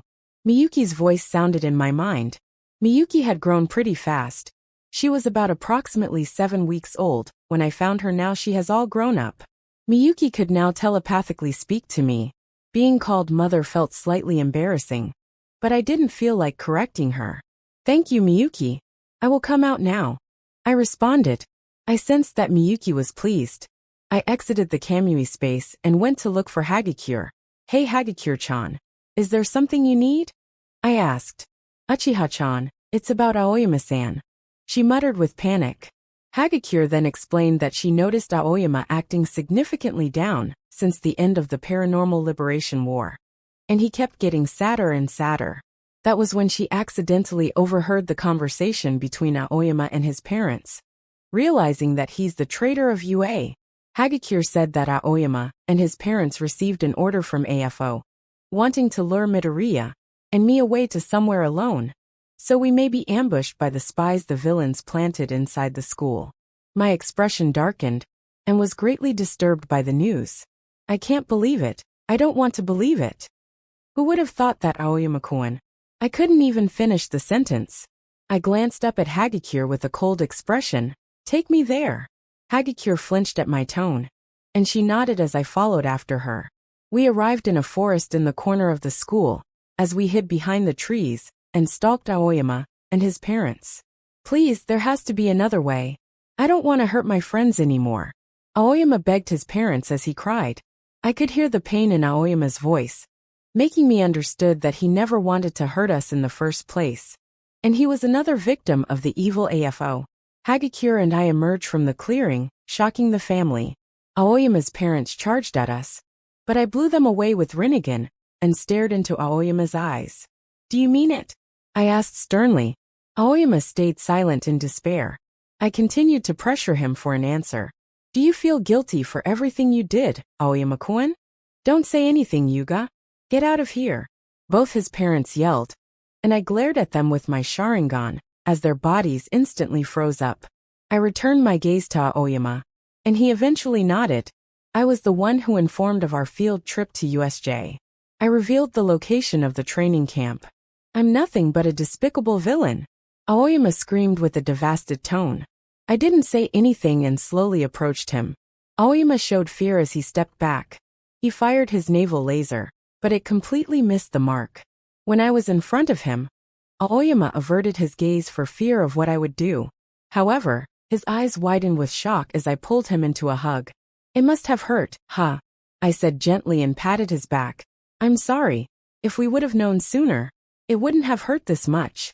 Aoyama broke down into tears as the woods were filled with the sound of his sobbing. Eventually, he turned himself in as Hagakure, and I brought him back to the school building. Aoyama was taken away, and when the rest of my friends were informed, they were speechless. Third POV.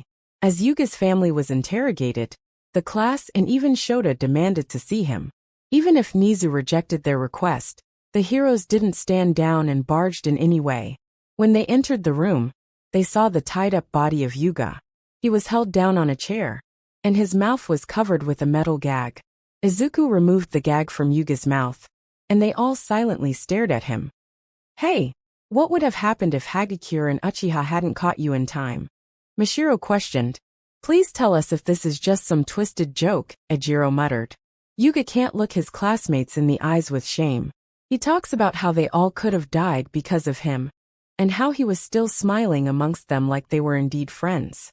Yuga loudly berates himself, and says that he's a villain through and through. "Raise your head, Aoyama-kun," Ki called out to Yuga. Yuga looked up and saw his friends smiling at him. "It's not your fault, Aoyama-san. We should take responsibility for not noticing this." Izuku also said that it's not too late to redeem himself, and Shota added that despite everything that Yuga has done, he won't expel him. Yuga didn't know what to say as he realized how much he meant to them. The students were finally ushered to leave as the interrogation was still ongoing, but only with the promise that Yuga would be treated well. As his friends were exiting, Keed stopped by the doorway and glanced at him. "Aoyama-kun, once this is over, let's have a group study with everyone," Keed said with a cheerful tone as she left. Yuga was speechless as he watched the UA students leaving one by one. And that day he promised himself that he would no longer betray his friends. On their way back, everyone had a perpetual scowl as they tried their best to control their anger. Their friends' betrayal devastated the class. However, they never blamed Yuga, not even once, as they all know it was all AFO's fault. Their hatred for AFO was at its maximum, and they couldn't wait to get their hands on him. Denki finally couldn't take it anymore and punched the dormitory walls. "I'm going to kill that bastard." Keed healed the massive bruise on his knuckles while her friends nodded to his words. "AFO terror has been running rampant for too long. We will end him once and for all," Keed said with a cold tone. "For Aoyama. For Aoyama." Chapter 101. Calm Before the Storm, Horndog Chapter. Third POV. After the interrogation, the authorities discovered dozens of AFO spies were hidden among the civilians, and a comprehensive, strict search was conducted. Thankfully, all the spies were captured before they could cause any more damage. Their primary role was to continue to cause unrest in the public, while also reinforcing Yuga and his parents in capturing Keed and Izuku. Much to everyone's relief, Yuga and the spies don't have the same self-destruct quirks found in Lady Nagant, and the spy situation was dealt with smoothly. With the information gained from the spies, the heroes could finally pinpoint the League of Villains' location by using clues from their last known whereabouts, and tracking the address AFO was using to contact the spies. The heroes deduced that the League of Villains were hiding on Okinawa Island, and planned a final raid on the island tomorrow to crush the villains once and for all. Keed and her friends were waiting for this moment, as they doubled the effort on their training. Night, knock knock. Shota was getting ready for bed, and that's when he heard a knock on his door. He opened the door and was surprised to see Keed dressed in her pajamas. "Shoto-kun, I couldn't sleep. May I stay with you tonight?" she asked nervously. He stared at Keed dumbfounded as her request caught him entirely off guard, and he hurriedly welcomed Keed in. She thanked him, took out another set of futons from Kamui, and placed it beside Shoto's. Shoto went to take a shower as the two prepared to sleep. As the shirtless Shoto exited the bathroom, he noticed Keed staring at him. "Whoa," she muttered as she stared at his broad chest. Keed blushed and quickly averted her gaze, but it was too late, as the image was already melted into her brain. Shoto was also embarrassed, and he put on a shirt. Both felt too awkward to say anything, so Shoto silently switched off the lights, and the two went to sleep. A few minutes later, "Shoto-kun, are you still awake?" Keed muttered with a soft tone. "Yeah," Shoto responded. "What do you feel about Aoyama's betrayal?" Keed asked. Shoto sighed. I don't know. I want to forgive him. But he's the one that led the villains to the training camp. And you got kidnapped because of it. I hope you can forgive him. We're a class. We have to work together, Kaede said. Shoto heard a faint rustling noise. And before he could realize what was happening, Kaede crawled into his futon and lay close next to him. Thankfully the futon was big enough to fit the two as Kaede hugged his arm tightly. MMH Shoto-kun so warm, Kaede murmured as she rubbed her face against his chest. Can I ask you another question? Sure. Shoto said while struggling to calm himself. Do you think we could win? She asked and he frowned. He turned his head and saw Kaede's anxious face. Tomorrow's the day of the ultimate battle against AFO. They can't fail. If AFO wins, Japan will be lost. Everyone felt a lot of stress, as everything was at stake here. I know we will, Shoto answered with a solemn tone. What makes you say that? Kaede exclaimed and sat up. Because justice will always prevail. And AFO will get what's coming for him. He responded angrily. Hearing this, Kaede giggled. That sounds like something the main character from a TV show would say. Shoto was embarrassed by Kaede's teasing, and covered his slightly red face. However, that only makes Kaede laugh more. Thanks for answering my question. It's nothing, Shoto replied. Shoto closed his eyes as he was ready to sleep. However, he felt Kaede snuggling closer as she pecks him on the cheek. Kaede blushed as she squirmed under Shoto's arms. He gently pulled Kaede towards his chest and caressed her face. The two silently stared at each other, as the only sound that could be heard was their breathing. Shoto-kun? Kaede muttered. Shoto didn't say anything and kissed her on the lips. Kaede's face reddened further, and her eyes widened when she felt Shoto's tongue trying to enter her mouth. Their tongue connected, and Kaede let out a small whimper, as she felt a sense of pleasure. Shoto's hands slowly reached down, but he stopped and broke away from the kiss. He stared at Kaede with concern. Kaede smiled softly. It's okay. Shoto acted carefully and delicately grasped her thigh as he moved up and placed his hand on Kaede's rear. To Shoto's surprise, Kaede suddenly took the initiative and climbed onto his chest. Shoto gulped as Kaede undid the buttons on her pajamas, revealing her voluptuous chest. She guided Shoto's hand toward her breast, and Kaede moaned as she hugged him tightly.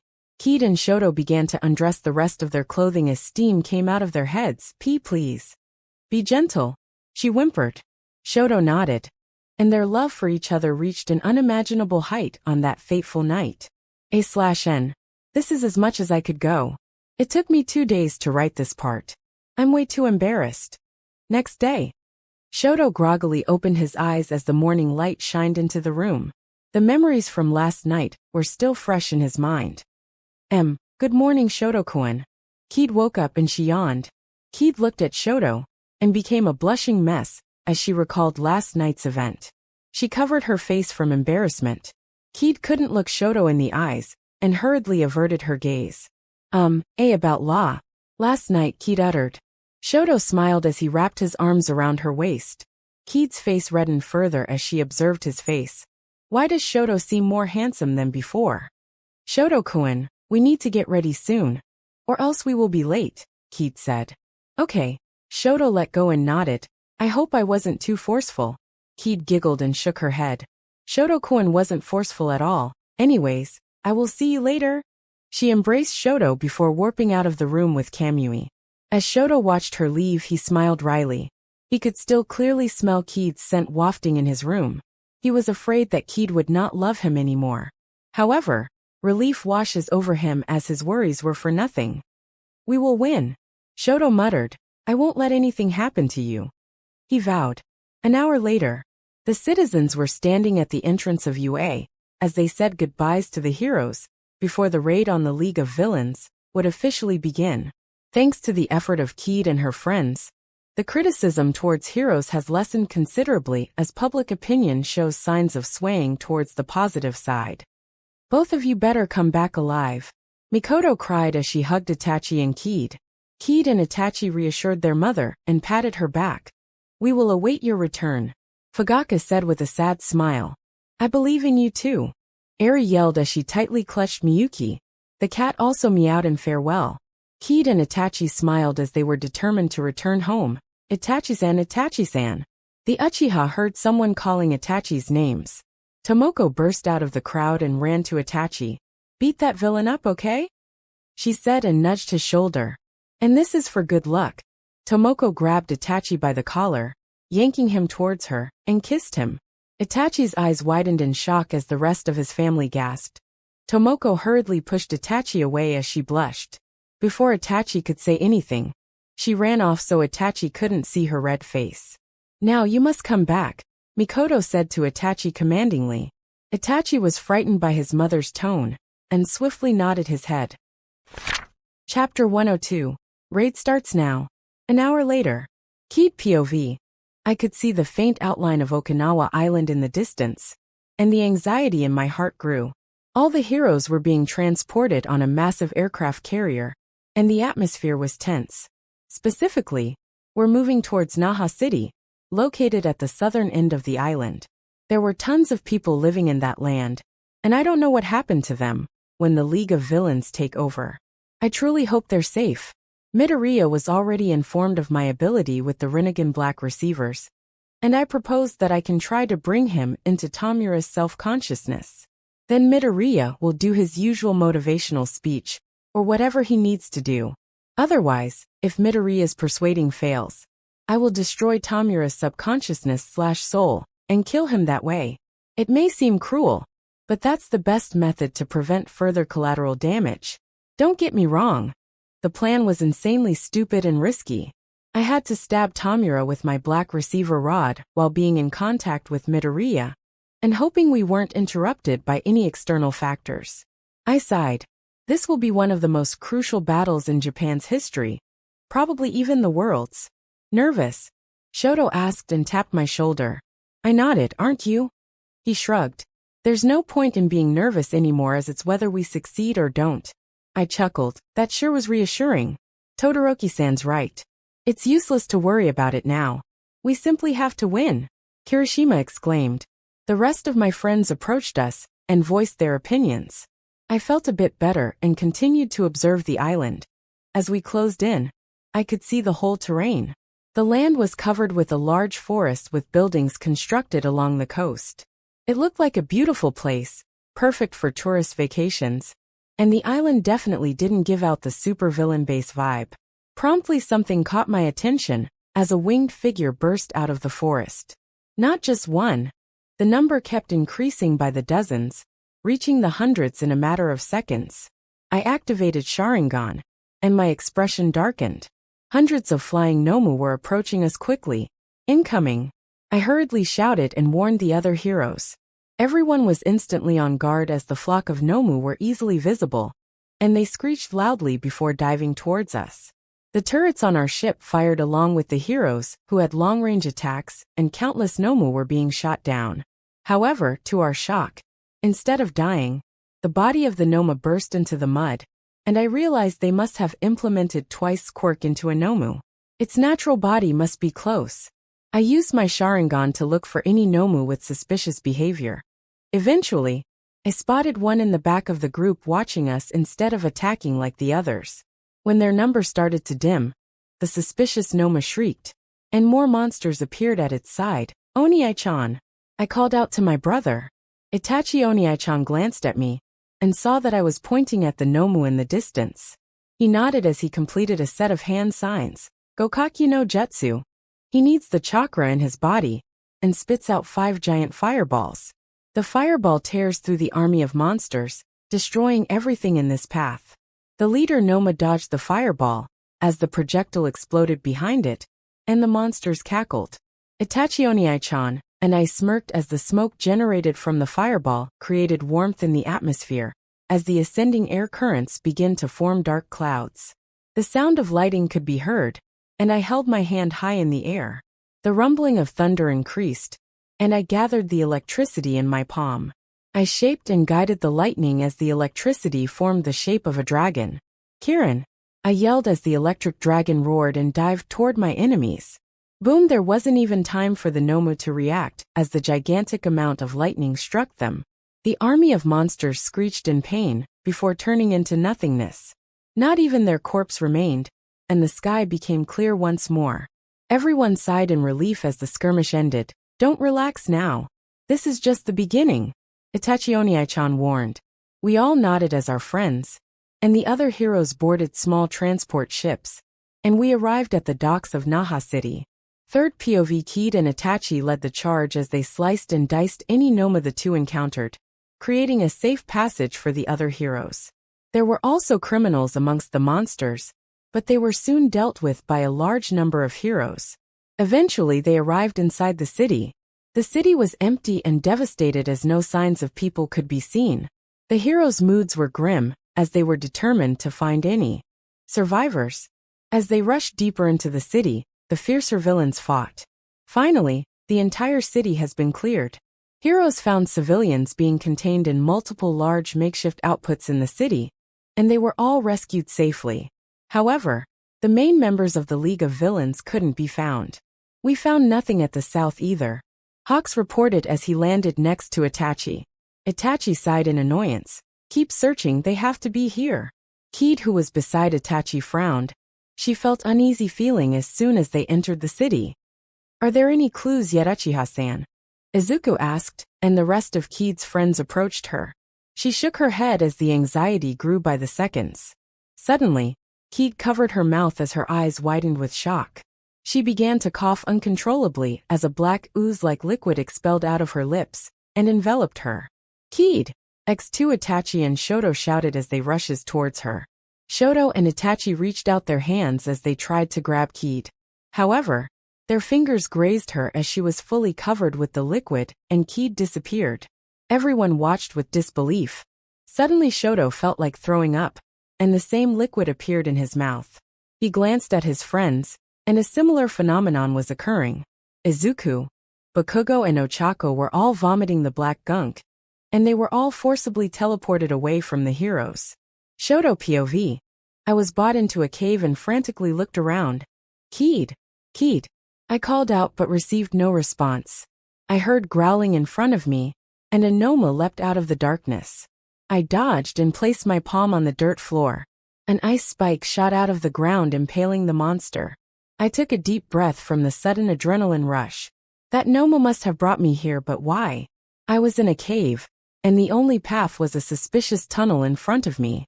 I got no choice but to advance and hope I could regroup with my class. The tunnel eventually led me into a vacant room.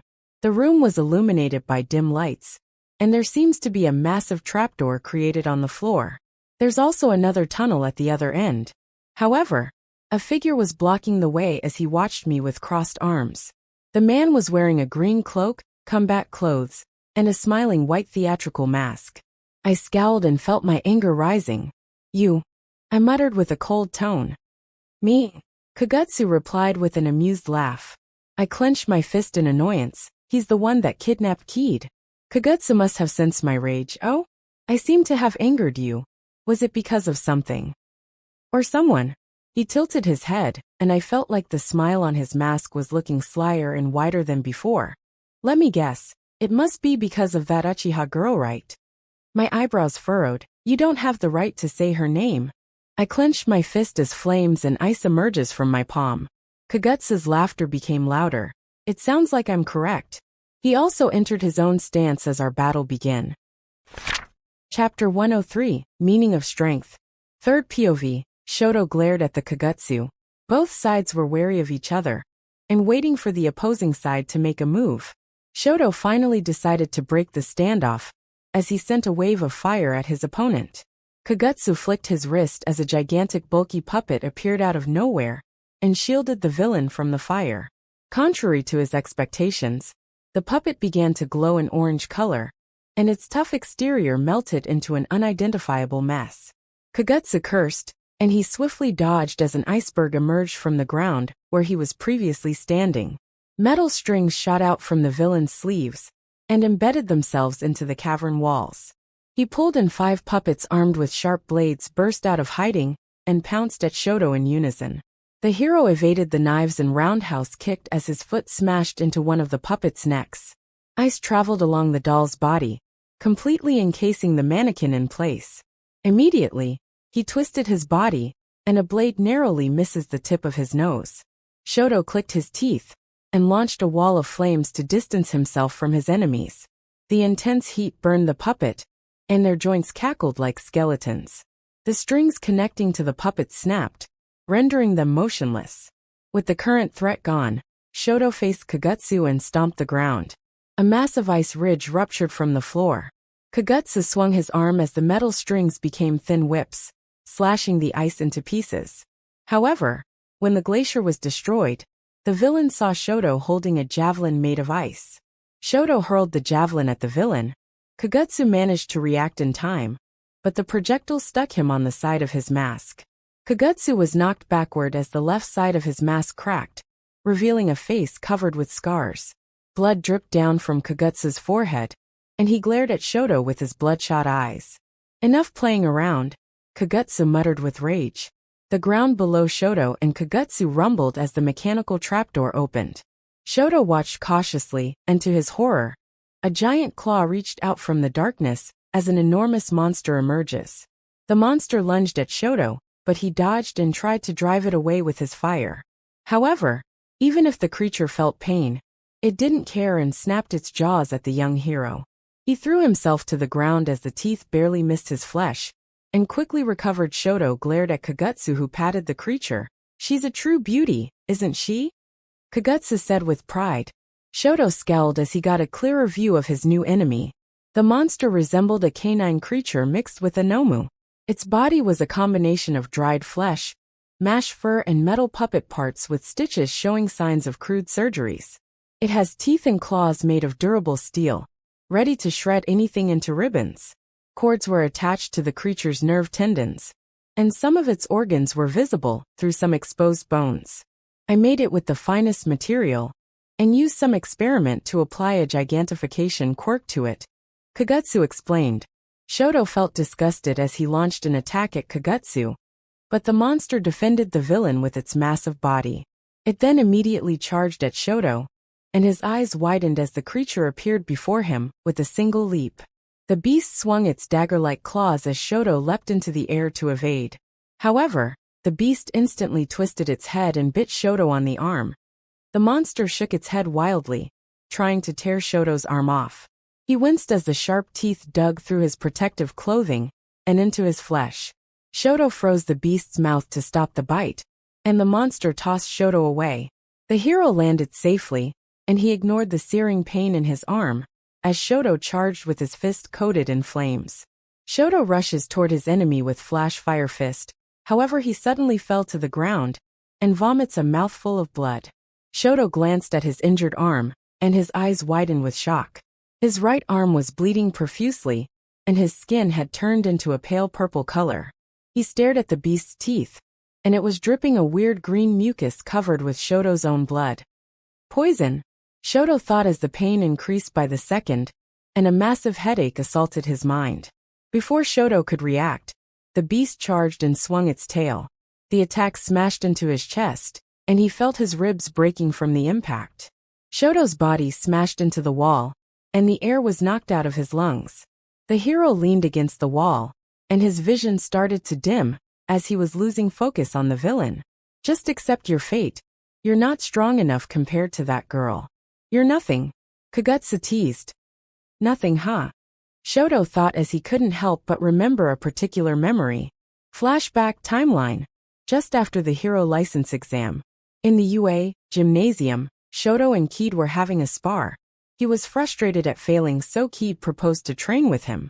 They fought each other to improve their strength. However, Shoto felt like he wasn't much help as Kaede was much stronger than him. Shoto's view suddenly turned upside down when Kaede pummeled him to the ground. He had fallen so many times now that he couldn't recall the exact number. Kaede landed beside him and held out her hand. "Sorry for being too weak." He sighed dejectedly. "You not weak, Shoto-kun," Kaede answered. Shoto stared at Kaede and smiled sadly. "It's okay. You don't have to lie to cheer me up." "I'm not lying. You're strong." Kaede persisted and Shoto stared with doubt. Kaede smacked him and pouted. "You're not weak, Shoto-kun. Please stop feeling that way." Shoto eventually nodded, and Kaede calmed down. She gently placed her hand on his chest. "Never compare yourself to someone else. When you compare yourselves to others, You will only focus on their achievements and ignore your own? Shoto blushed at their close distance. Then can I ask you a question, he asked. Sure, what is it? What do you think being strong means? Shoto questioned. Kaede tilted her head. I guess it's to have the power to make a change? Or in my opinion, the ability to protect something you really care about. That's also why we want to become heroes, right? Because we want to make the world a better place. And save people that couldn't stand up for themselves. Kaede smiled softly. That's why even if we fall, if we cry, we shouldn't give up but stand up once again. It doesn't matter how beaten or battered you've become.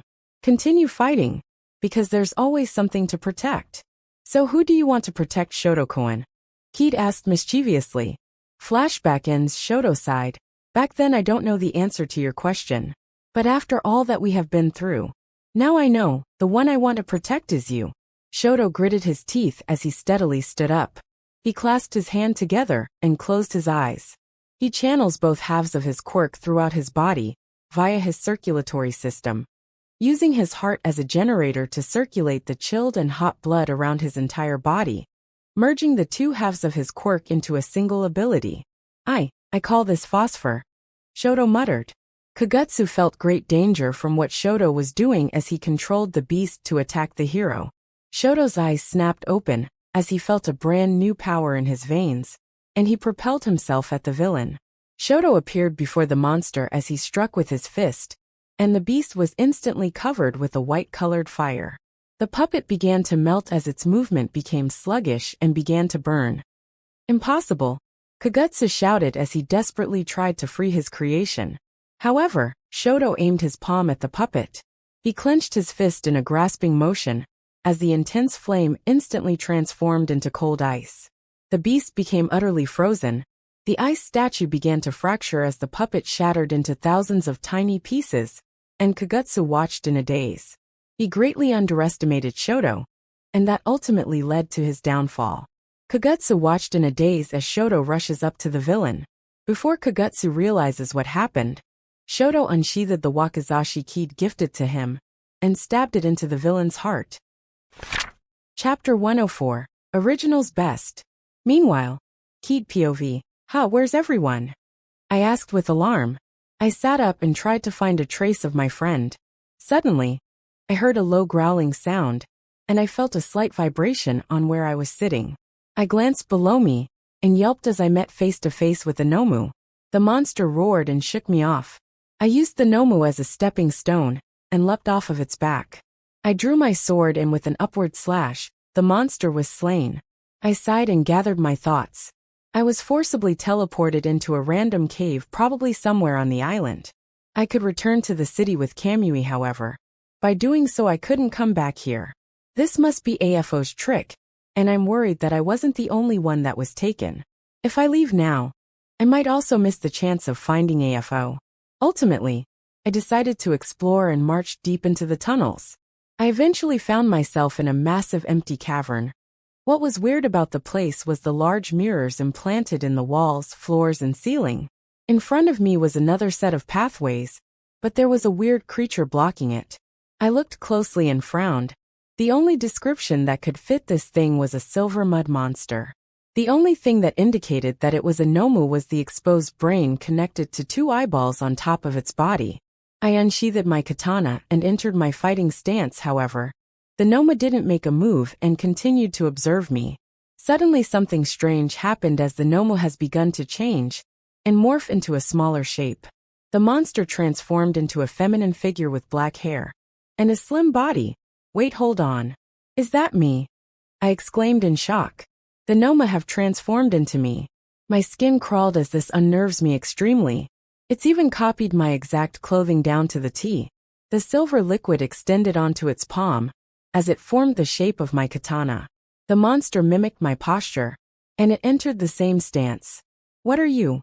I muttered. What are you? Pseudo Kaede repeated in a coarse voice and touched its throat. I felt goosebumps and shivered from the creepiness. Pseudo Kaede continued to say that same sentence, and with every word, the sound of her voice began to match mine. Pseudo Kaede's pupils turned red and copying my Sharingan I gritted my teeth. Please don't have Manjikyu. Please don't have Manjikyu. Please don't have Manjikyu. I prayed. I took a deep breath and glared at my opponent. Bring it on.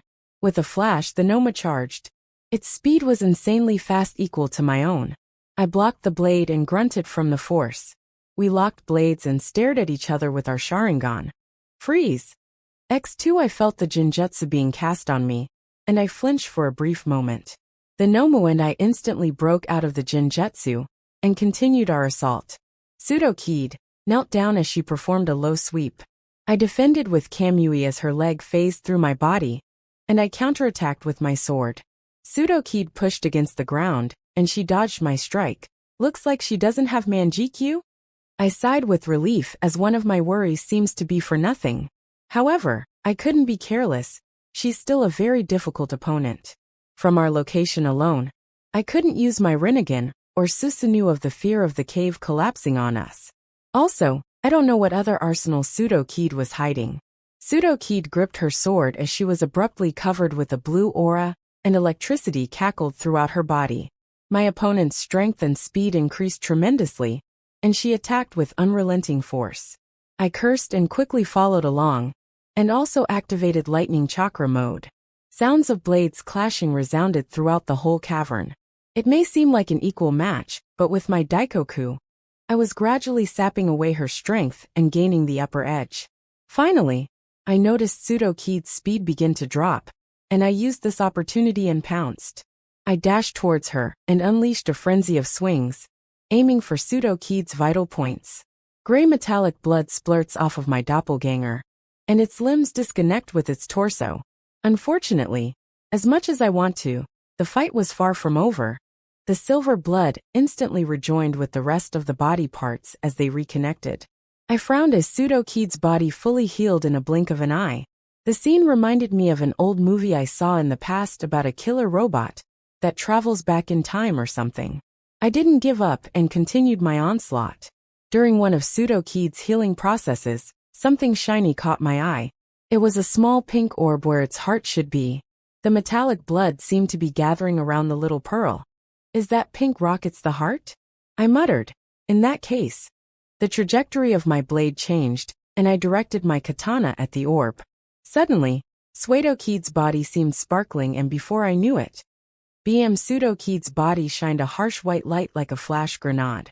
I screamed in pain as my eyes were blinded by the light. It also didn't help when I realized the mirrors built in this room increased the intensity of the flash. I leapt back to create distance and rubbed my eyes in. Discomfort. My eyes felt extremely dry, and there was a sharp ringing noise buzzing in my ears. I cursed, the only time I didn't wear my mask. I tried opening my eyelids, but immediately shut them when I felt a stinging sensation. It's like someone was constantly spraying pepper spray into my eyes. Panic started to creep in, and my palms were covered with sweat. I was blinded and could no longer use my Sharingan or Rinnegan, let alone see. Pseudo Kaede charged and desperately defended myself from her. Cuts spread across my body, and my clothes were slashed as blood leaked down my arms. I panted and held my sword tightly. Calm down. I yelled at myself. I took a deep breath to calm my nerves. My vision was slowly returning. Unfortunately, it was still on the stage akin to seeing underwater, but multiplying it by 10. I might as well remain blind, not that I want to. I concentrated and focused on my other senses. My eyebrows furrowed as I was in intense attentiveness.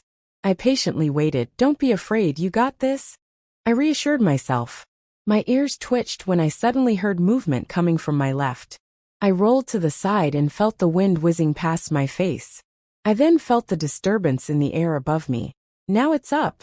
I raised my katana and parried the sword that was coming for me from up above. I sensed Pseudo Kaede's blade brushing past my body and I whimpered. I pushed against the Nomu, and it stumbled back from the sudden tackle. I swung my katana and felt my blade cut into Pseudo Kaede's chest. If I managed to destroy its core, then I win. I angled my blade and carved across her body to locate the orb. However, Pseudo Kaede smacked the flat side of my sword, knocking it out off its course. I noticed Pseudo Kaede was extremely wary of my weapon, and I smirked. Based on experience, I learned that sometimes, what makes a person dangerous wasn't the tools they're using, I let go of my katana, and it was still stuck in Pseudo-Keed's body. Sure enough, the Noma was more focused on the katana, rather than me, as lightning chakra gathered in my palm, and the sound of thousands of birds chirping could be heard. Pseudo-Keed tried to react, however. It was too late, and I jabbed Chidori into its body.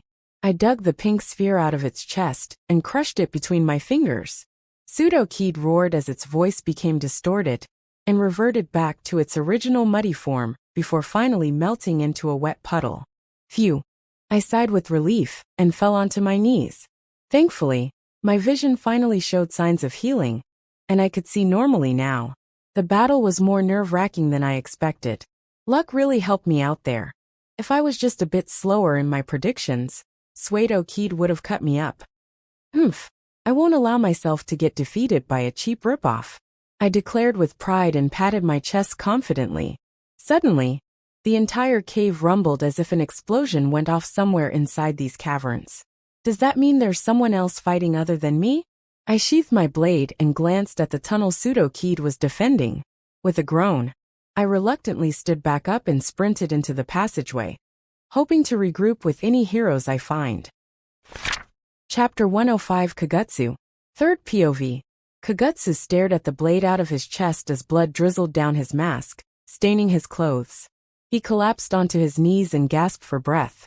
Now all he could think of was how his life led up to this point. Kagutsu didn't have a good childhood, as most he could remember was being beaten by his hated father.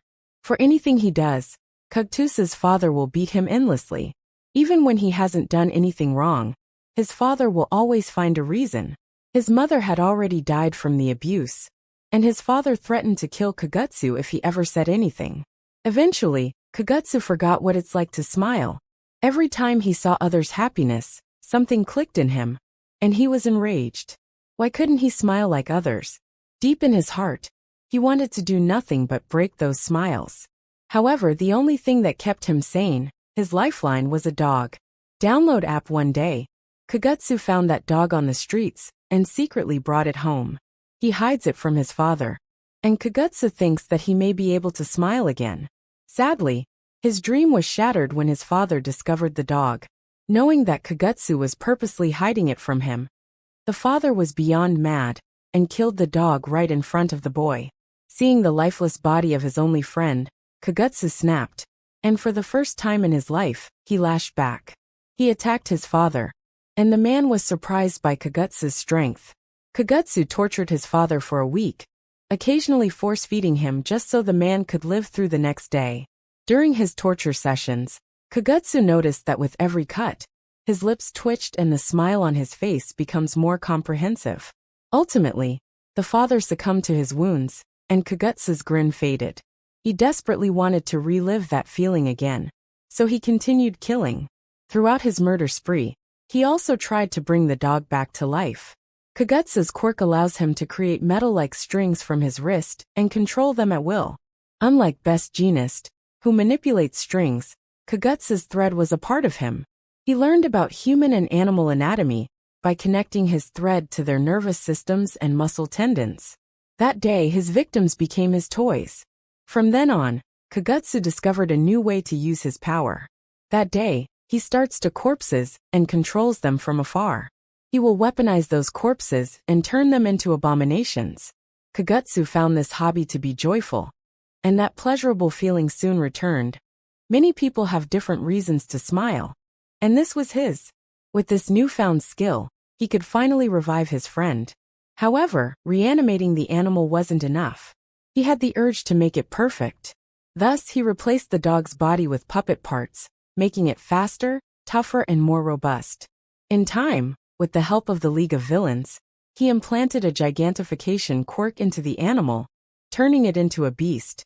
And despite all that, Kagutsu was slain by the boy in front of him. Does Kagutsu feel regret? He doesn't know. It's meaningless to be thinking about it anyway.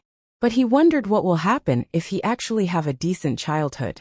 Will he still end up like this? Kagutsu chuckled at the mere thought, and with his final breath, Kagutsu have fallen. Shoto panted for breath, and he pulled the wakizashi out of the villain's chest. He dropped the blade, and he suddenly felt pain all over his body. The poison have already traveled throughout his body, and he lost the strength to stand. With a thud, Shoto collapsed and stared at the ceiling while gasping for air. Shoto concentrated to try and freeze his body to slow down the circulation of the poison. Breath in, breath out. Shoto continued this routine, as tried his best to stay alive. Somewhere in the back of his mind, a voice kept telling him to give up, and to take the easy way out. He gritted his teeth, and he ignored the irritating noise as the pain accelerated. Shoto glanced at the wakizashi beside him. Even if you're not here, you're still saving me, huh? He thought to himself. I'm sorry, Kaede, I don't think I could last. Shoto muttered, and he wished maybe to see her one last time as darkness obscured his vision. Shoto. He frowned as a familiar voice called out his name, Shoto-kun. Shoto's eyes snapped open, and the person he wanted to see the most was kneeling next to him. Kaede, don't speak. Save your strength. Kaede ordered, and she bit her lips as she stared at Shoto's disheveled form. It's too late. Shoto smiled wryly. Please forgive me. Darkness sets in once more as Shoto's mind was consumed by it. However, a bright light shone in that pitch blackness, illuminating it. Shoto sensed Kaede's hand on his chest as strength entered his body, and he felt a strange warm liquid dripping onto his forehead. Shoto's vision began to clear, and his eyes widened with shock. Blood leaked out of Kaede's mouth as she used Daikoku to give Shoto strength, while absorbing the poison into her own body. Since it's poison, Kaede couldn't normally convert the harmful liquid into energy, and had to manually cleanse herself with chakra. She also left an incision on her wrist, allowing the contaminated blood to flow out naturally. Kaede began to cough as the effect of the toxin was also affecting her. Shoto wanted to shout for Kaede to stop what she was doing. However, Kaede didn't listen as she gritted her teeth and continued the procedure. Shoto could tell Kaede was suffering, but she held on until all the poison was safely removed and destroyed. Kaede's face was pale as her breathing became heavy. The stress of saving Shoto have left her exhausted. Shoto finally sat up and grasped her shoulder. What are you doing? Could have died. You should have just let me. Slap. Shoto's cheek stung as Kaede slapped him, and he stared at her in shock. Tears were flowing out of Kaede's eyes and Shoto felt nothing but shame. He realized how much his words must have hurt, and he was remorseful. Shoto promised himself that he will protect Kaede, yet right now, he was also the cause of her sadness. Shoto gently reached out his hand and wrapped his arms around her like a cradle. Kaede's body shook like a frightened animal as she wept. I'm sorry. I shouldn't have slapped you. She mumbled between sniffs. No, it's my fault. I shouldn't have yelled at you. Shoto said in a soft tone. I don't want you to hurt yourself because of me. But I don't want you to die, Shoto-kun. Kaede yelled as she tightened her grip. So please. Don't die. Don't say that again. I don't know what to do. If you're gone. I'm sorry, could you forgive me? Shoto muttered and gently stroked her hair. Kaede nodded as she leaned on his chest. After furiously apologizing and countless reassurance from Shoto, Kaede finally calmed down, and the two broke away from their embrace. Kaede POV, earlier. My tunnels led to a dead end, and I could hear sound from the other side. I busted through with my fist, and was met with a horrifying scene. I shivered slightly, as I still can't get the image of Shoto's sickly figure out of my mind. I took a deep breath, and wiped the remaining tears off my face. We should go. We still got a world to save. Shoto nodded as we continued our journey, and eventually reached a vast stone gateway. I could feel that something extremely dangerous was waiting for us on the other side. I glanced at Shoto. We nodded at each other, and I opened the door. Welcome. A male voice greeted us upon our entrance. Kaede POV, welcome. A male voice greeted us. Shoto and I entered a large chamber, and the room was empty except for the black throne built into the ground facing us. There it was. AFO resting lazily on the throne with Tamura beside him. I glanced at Tamura, but his expression was strange. His eyes were dull and emotionless, as if the villain became a lifeless machine. Who would have thought that you would have become more troublesome than All Might? AFO joked while shaking his head. Shoto and I glared at the villain, as we watched for any sudden movements. I brandished my katana, and was fully prepared to dice him into a million tiny pieces. However, AFO held out his hand as Shoto and I frowned. I have a proposition, AFO announced. Join us. Excuse me? I uttered. You heard me. And I can grant you anything you want. Money, power? I could even extend your life. AFO shamelessly declared. Don't worry, the boy could join as well, he said and gestured at Shoto. There was silence, and my grip on my sword tightened. What kind of sick joke is this? Why would we team up with the likes of you? I yelled and Shoto nodded, agreeing with me. I instantly appeared before AFO with the intent of killing him. However, Tamura intercepted and blocked my sword with his arm. His hands were sliced off cleanly, but his limbs regenerated in a blink of an eye. He counterattacked with his fists, and a huge iceberg interrupted his attack. I regrouped with Shoto and clicked my teeth in frustration. As much as I want to use my Susanoo or Shinra Tensei, I couldn't risk collapsing this damn cavern. AFO laughed as he calmly observed us. I will give you one last chance, AFO proclaimed and spread his arms. Don't you want strength? Don't you want to live longer? Join us, and you will gain anything you can ever want. I growled. Power? It's not true power if it's not your own. Live longer? Why would I want that? It's because we age. That's what makes life so valuable. I already have everything I wanted, and the last thing I will do is fight alongside you. AFO sighed and shook his head. That's unfortunate. I guess both of you just have to die then. He leapt at me while Tamura created a massive wave of decay. However, the decay was stopped as Shoto freezes the floor, and the ice traveled along Tamura's hands. Using this chance, lightning chakra coated my body.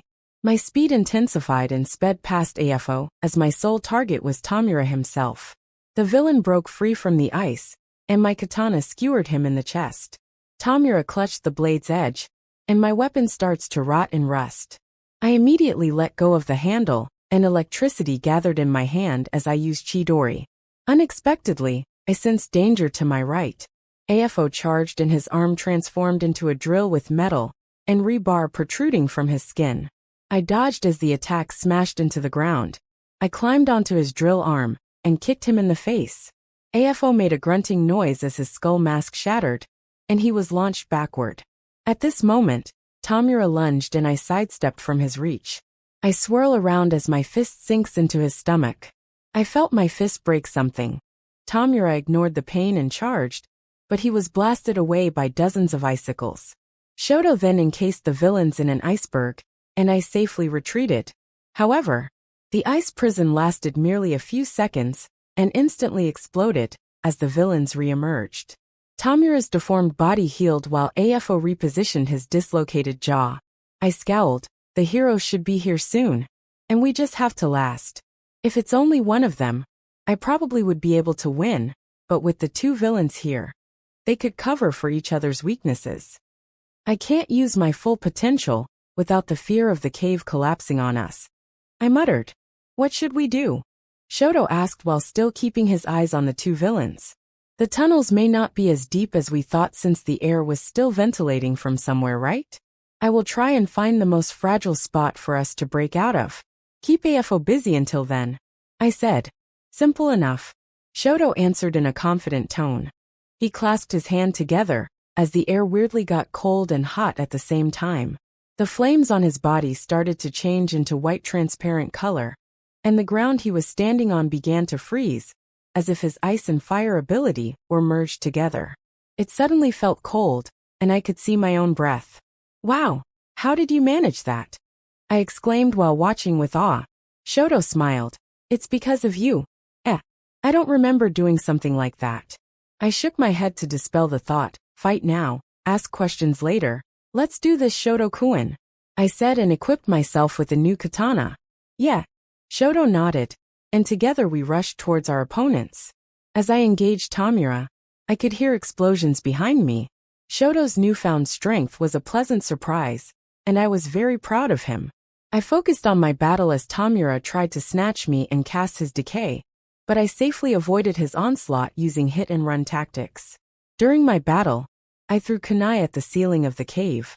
I was trying to test the strength of each part of the ceiling, but currently, things weren't looking good as all the kunai bounced off the hard stone roof. Come on! I cursed with frustration.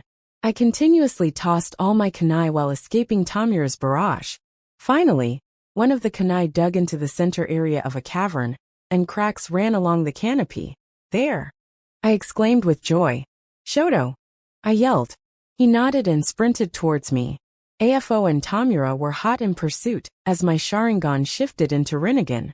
Shoto generated flame walls on the villain's sides, creating a massive funnel. Got you. I smirked. Shinra Tensei. Boom! The entire ceiling exploded as sunlight shone down the exposed cavern. AFO and Tamura's broken bodies were launched into the outside air. I transferred my chakra into my legs and leapt after them. While soaring after the villains, I identified that we were still on the island. I assumed that we were on the north side, since I could faintly spot the outline of Naha City. I rushed towards AFO and readied my weapon. With a swing, I felt my blade connecting with his neck as I gripped the handle, and with all my strength, I cleanly beheaded him. I landed on the ground, and AFO's corpse fell beside me. Is this it? Did I do it? I glanced at Tamura, and the villain seemed to be in a frozen state. Was it because of shock? I'm not sure, but I have to take this opportunity and finish him off right now. Sorry, Midoriya, seems like I have disappointed you. I re-entered my fighting stance and breathed calmly. Kaede. I suddenly heard Shoto shouting my name. His face was full of disbelief and shock as he seemed to be looking at something behind me. I turned around and my eyes widened. I hurriedly dodged as AFO's fist smashed into the floor. I watched with amazement. AFO was still alive and stood perfectly fine while holding his decapitated head. How? I muttered in disbelief. AFO smiled and placed his head on his neck. Muscle tendons and veins connected with each other as AFO's head was successfully reattached. Tamura was not the inheritor of All for One. In fact, All for One can never be inherited. What are you talking about? I can't help but ask out loud. Couldn't you tell? Tamura and I become one. He's now nothing but a vassal that I have taken over. AFO announced with a laugh. Tamura walked next to the villain, and AFO grabbed him by the neck. The two began to merge as Tamura was absorbed into AFO's body. The villain grew taller, and all the scars on his body disappeared. AFO's appearance changed, and now he has robust and imposing features, short white hair, and luminous red eyes. AFO touched his face as he grinned. How I miss my old look, he said with pleasure. What happened to Tamura? Shoto demanded an answer. Tamura's gone. Now, let the real battle begin. AFO laughed. AFO's pressure has intensified tremendously, and I cringed. The fight has just become way more dangerous. Chapter 107. AFO Round 2. Kaede POV, this is bad, real bad. I thought to myself and barely dodged AFO's fists. Shoto supported me with his flames, but AFO flicked it away like it was nothing. His speed has become much faster to the point that even I have trouble keeping up. AFO's attack style changed dramatically, as if the man before me had changed into a violent animal.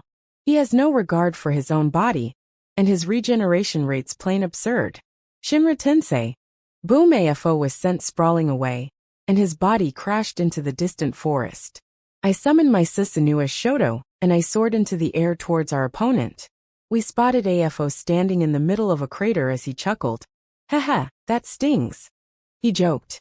I plummeted from the sky, while Shoto launched his cold fire at the villain. The projectiles exploded on AFO's body, and his grin became wider.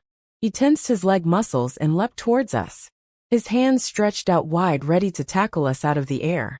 Shoto and I used all our long-range attacks, and the sky was littered with explosions. We waited warily while the smoke obscured our vision. Suddenly AFO burst through the clouds, and he wrapped his arms around the neck of my Susanoo. AFO needs Susanoo in the chest, and my chest plate fractured from the damage. He placed his hand on my Susanoo, as it began to show signs of decay. I grabbed Shoto, and threw him above me as I hugged the villain tightly. With AFO in my arms, I spiral dived straight down into the earth. AFO and I crashed into the ground as the island rumbled from the shockwave. However, I knew that it wasn't enough. I held my hand in the air. My Rinnegan spins rapidly, and a black sphere formed between my fingers. Chibaku Tensei! I shouted. The black orb began to suck up the rocks and debris from our battle. All the debris created a massive meteor, and I held the boulder with my Susanoo. Shoto jumped onto Susanoo's shoulder and placed his palm on the boulder. The meteor grew in size as ice covered the rock and coated it with spikes. Shoto and I, combination move Ice Glacier Meteor. I slammed the giant ball of ice and rock on the villain, and a large amount of wind burst out of the holes in AFO's palms as he struggled. It became a competition of strength, and we pushed against the boulder. I gritted my teeth and with all my might, I smashed the meteor on AFO's body, creating an enormous eruption. The blast radius was so large I wouldn't be surprised the island hadn't been split in half yet. Luckily it didn't. My Susanoo was destroyed, and we were swept off our feet by the shockwave. We looked at each other with disbelief. Whoa! I muttered with disbelief. The aftermath looked like the work of a nuclear bomb, as nothing within a 5 kilometers radius was destroyed into nothingness. We got him this time, right? Shoto asked, but I could sense the doubt in his voice. Suddenly we heard laughter from the center of the explosion. The smoke disappeared, revealing AFO. His body was extremely disfigured, and we could see some bones broken out of his skin. However, despite all that damage, his injury healed at a rapid pace. He grinned. Do you think that's enough? I'm unstoppable. The villain's speech was interrupted, and he was struck by a face full of acid. The acidic liquid burned his skin, and AFO angrily shook it off. Sorry we're late, Ki-chan, Mina said as the heroes finally arrived on the scene. Took you long enough. I sighed before smiling. Mina chuckled apologetically. We noticed the giant explosion and came here immediately, but there's some roadblock on the way. Where's Bagwo, Midoriya and Uraraka? Shoto asked, and remembered watching them get teleported as well. Don't worry, we're here. Midoriya called out, and appeared next to Shoto. We managed to group up with the other heroes earlier. Shoto nodded, and he visibly relaxed. Kid, are you alright? Itachi Oniai-chan landed beside me, with a face full of concern. He hurriedly spun my body around, and he checked for injuries. He sighed with relief knowing that I was safe. I then quickly ran a quick recap of what happened as Oniai-chan's expression darkened. I see. Kid POV, this is bad, real bad. I thought to myself and barely dodged AFO's fists. Shoto supported me with his flames, but AFO flicked it away like it was nothing. His speed has become much faster to the point that even I have trouble keeping up. AFO's attack style changed dramatically, as if the man before me had changed into a violent animal. He has no regard for his own body, and his regeneration rate's plain absurd. Shimura Tensei. Boom! AFO was sent sprawling away and his body crashed into the distant forest. I summoned my Susanoo as Shoto, and I soared into the air towards our opponent. We spotted AFO standing in the middle of a crater as he chuckled. Haha, that stings. He joked. I plummeted from the sky while Shoto launched his cold fire at the villain. The projectiles exploded on AFO's body, and his grin became wider. He tensed his leg muscles and leapt towards us. His hands stretched out wide, ready to tackle us out of the air. Shoto and I used all our long-range attacks, and the sky was littered with explosions. We waited warily while the smoke obscured our vision. Suddenly AFO burst through the clouds and he wrapped his arms around the neck of my Susanoo. AFO needs Susanoo in the chest, and my chest plate fractured from the damage. He placed his hand on my Susanoo as it began to show signs of decay. I grabbed Shoto and threw him above me as I hugged the villain tightly. With AFO in my arms, I spiral dived straight down into the earth. AFO and I crashed into the ground as the island rumbled from the shockwave. However, I knew that it wasn't enough. I held my hand in the air. My Rinnegan spins rapidly and a black sphere formed between my fingers. Chibaku Tensei, I shouted. The black orb began to suck up the rocks and debris from our battle. All the debris created a massive meteor, and I held the boulder with my Susanoo. Shoto jumped onto Susanoo's shoulder and placed his palm on the boulder. The meteor grew in size as ice covered the rock and coated it with spikes. Shoto and I, combination move Ice Glacier Meteor. I slammed the giant ball of ice and rock on the villain, and a large amount of wind burst out of the holes in AFO's palms as he struggled. It became a competition of strength, and we pushed against the boulder. I gritted my teeth and with all my Might, I smashed the meteor on AFO's body, creating an enormous eruption. The blast radius was so large I wouldn't be surprised the island hadn't been split in half yet. Luckily it didn't. My Susanoo was destroyed, and we were swept off our feet by the shockwave. We looked at each other with disbelief. Whoa! I muttered with disbelief. The aftermath looked like the work of a nuclear bomb, as nothing within a 5 kilometers radius was destroyed into nothingness. We got him this time, right? Shoto asked, but I could sense the doubt in his voice. Suddenly we heard laughter. From the center of the explosion, the smoke disappeared, revealing AFO. His body was extremely disfigured, and we could see some bones broken out of his skin. However, despite all that damage, his injury healed at a rapid pace. He grinned. Do you think that's enough? I'm unstoppable. The villain's speech was interrupted, and he was struck by a face full of acid. The acidic liquid burned his skin, and AFO angrily shook it off. Sorry we're late, Ki-chan, Mina said as the heroes finally arrived on the scene. Took you long enough. I sighed before smiling. Mina chuckled apologetically. We noticed the giant explosion and came here immediately, but there's some roadblock on the way. Where's Bagwo, Midoriya, and Uraraka? Shoto asked, and remembered watching them get teleported as well. Don't worry, we're here, Midoriya called out, and appeared next to Shoto. We managed to group up with the other heroes earlier. Shoto nodded and he visibly relaxed. Kid, are you alright? Itachione-chan landed beside me with a face full of concern. He hurriedly spun my body around and he checked for injuries. He sighed with relief knowing that I was safe. I then quickly ran a quick recap of what happened as Oni-chan's expression darkened. I see. Using this opportunity, a chakra rod manifested in my palm as I appeared before the villain. Take this. I screamed and plunged my chakra rod deep into AFO's chest. I took Midoriya and Shoto by the hand as I began to pump as much chakra as possible into AFO's body. My mind started to waver, and my vision dampened as we successfully entered AFO's subconsciousness. Chapter 108, The Villain's End. Keep POV inside AFO's subconsciousness. Ugh, my head. Midoriya groaned in discomfort. We were currently in a place that fits the description of a desolate wasteland. It was a flat, barren land with remnants of dead plants. The sky above us was dark, with thunderstorms echoing loudly. Shoto took a deep breath. So this is AFO's mind space? Not exactly, I answered as they both gave me a confused look. AFO and Tamura merged, remember? This is why the place looked so dead and chaotic, as their two minds were clashing with each other. But from the looks of it, AFO's currently the one in control. Does that mean we will be able to meet both of them? Midoriya asked. I nodded. That's why we have to be careful. Things won't go well for us if we fail here. After all, by entering people's subconsciousness, we were also putting ourselves at risk. We wandered in one random direction, hoping to find something.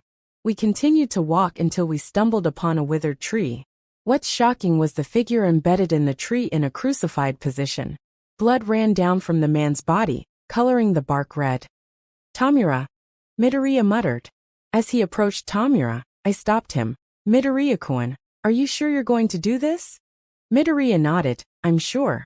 And even if he's a villain, I want to try to save him, he answered with confidence. I sighed and pinched the bridge of my nose. What if he didn't want your help? Do you have the courage to end his life?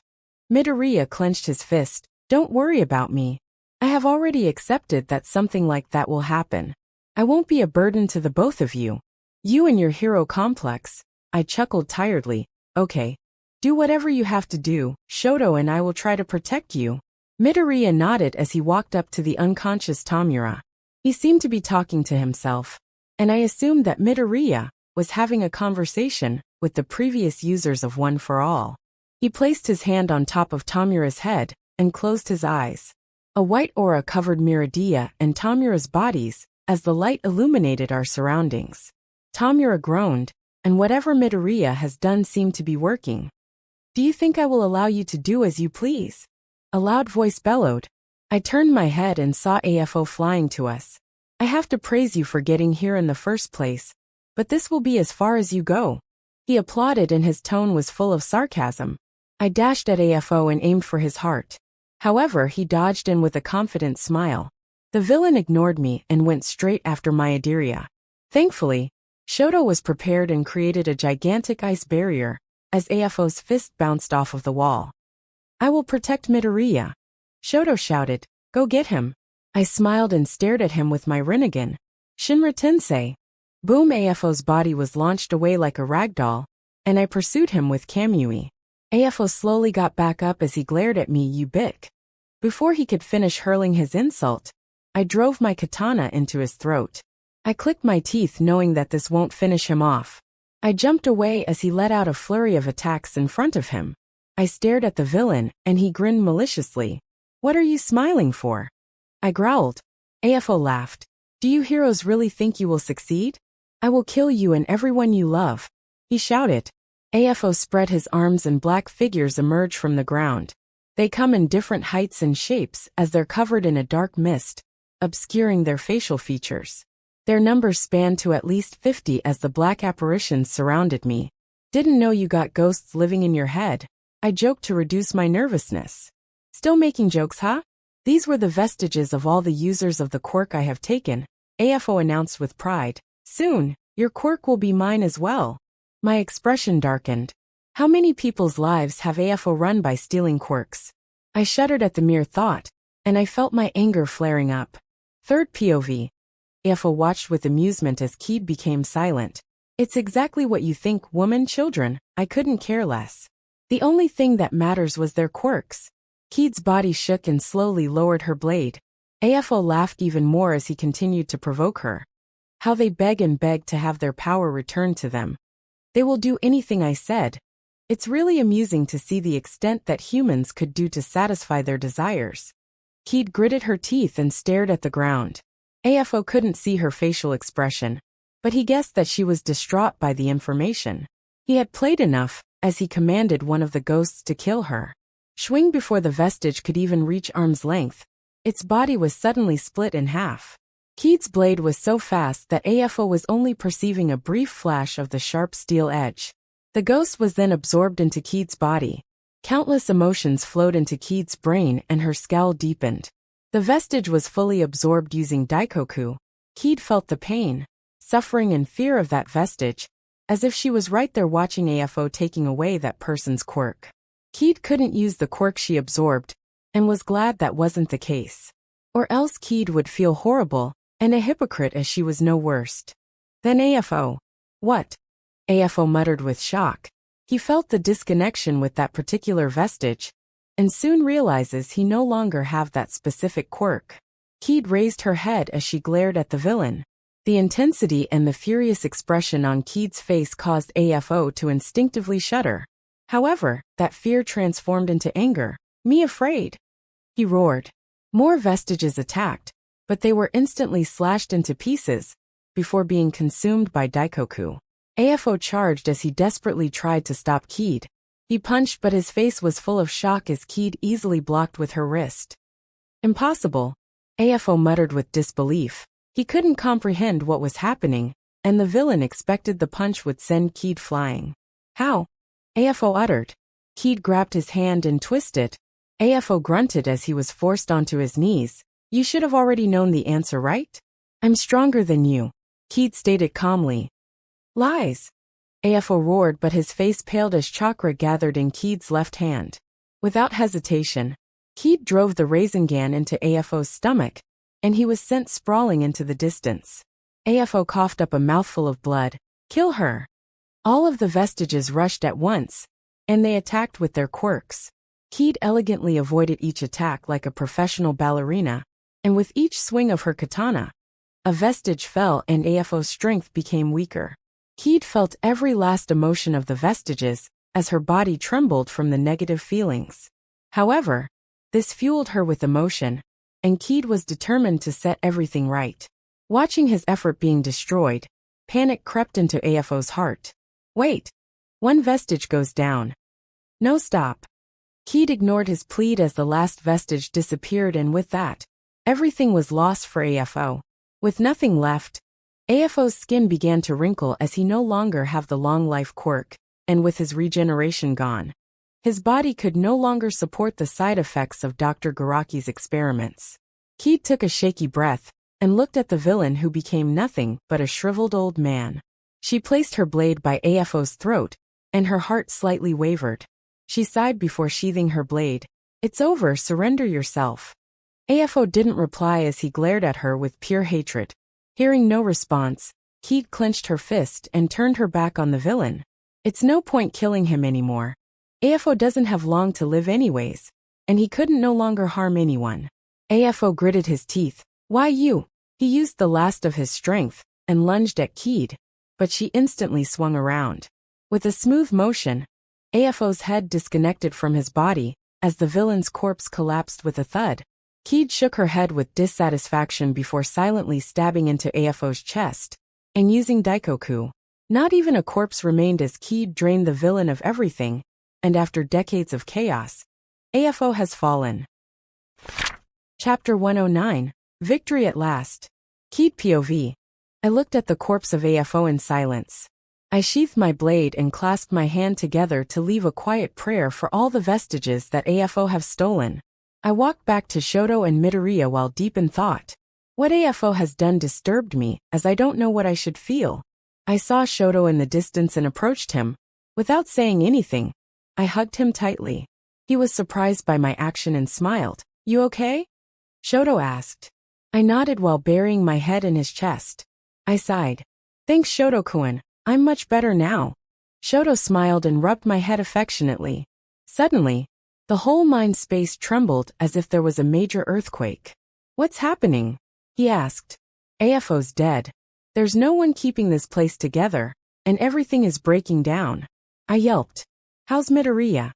I asked and glanced at the dazed green-haired boy. "Shoto, he's still within Tamura's head. I think he's having trouble." "I see," I muttered, and a black receiver rod appeared in my hand. "We have to go and get him. Wouldn't waking him up be better?" Shoto questioned. "I don't think it's safe forcibly pulling him out. Time should slow down even further while we're in there," I explained. "But I'm slightly worried about what's taking him so long." I plunged the receiver rod into Tamura's chest and grabbed Shoto's hand. "Ready?" I asked, and Shoto nodded as we entered Tamura's mind to rescue our friend. Third POV. Kaede and Shoto went into Tamura's mines as the two find themselves in a random peaceful suburb in Japan. Kaede looked at herself, and she was shocked to find that she had become a young child again, specifically a 5-year-old. She glanced at Shoto, and he had become younger as well as he frowned. Kaede clutched her head and winced. "Wait, what am I doing here again?"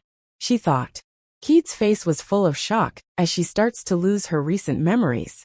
Her Sharingan activated, and she snapped out of the mind-wiping effect and exhaled with relief. Kaede quickly grabbed Shoto and cleaned him out of the effect as well. "Thanks." Shoto groaned as his memories returned. Kaede nodded as the two observed each other. She was currently wearing a cute red-colored dress, while Shoto was wearing simple shorts and a t-shirt. "Cute," Shoto uttered subconsciously as he looked at Kaede. Kaede blushed. "We have to focus, Shoto-kun." "Right." Shoto cleared his throat. "What do we do?" "Midoriya must have been affected by this strange phenomenon. We need to save him," Kaede announced. "Follow me, Shoto-kun. I think I know where we are." Sure enough, Kaede realized they were currently in the old Mizutofu, but there wasn't a single person in sight. A/N.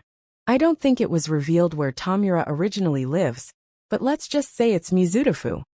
Luckily their powers didn't disappear as Kaede flew around the city in her Susanoo. "There!" Shoto yelled as he pointed at Midoriya, who was wandering down the street. Kaede landed the Susanoo as they chased after him. "Midoriya!" They both yelled. Midoriya turned around at the sound of his name, and he saw two children running towards him. "Who are you guys?" Kaede ordered Shoto to pin Midoriya down as the green-haired boy starts to panic. "Let me go! Help, help!" Midoriya thrashed around, trying to break free. A green aura covered his body, and he used one for all out of instinct. Shoto was tossed around before successfully capturing the boy with his ice. Kaede grabbed Midoriya by the cheeks and forced him to look into her eyes as her Sharingan set him free. Midoriya slumped as Shoto let go. "Ow wow." He groaned. Ha, Uchiha-san, Todoroki-san.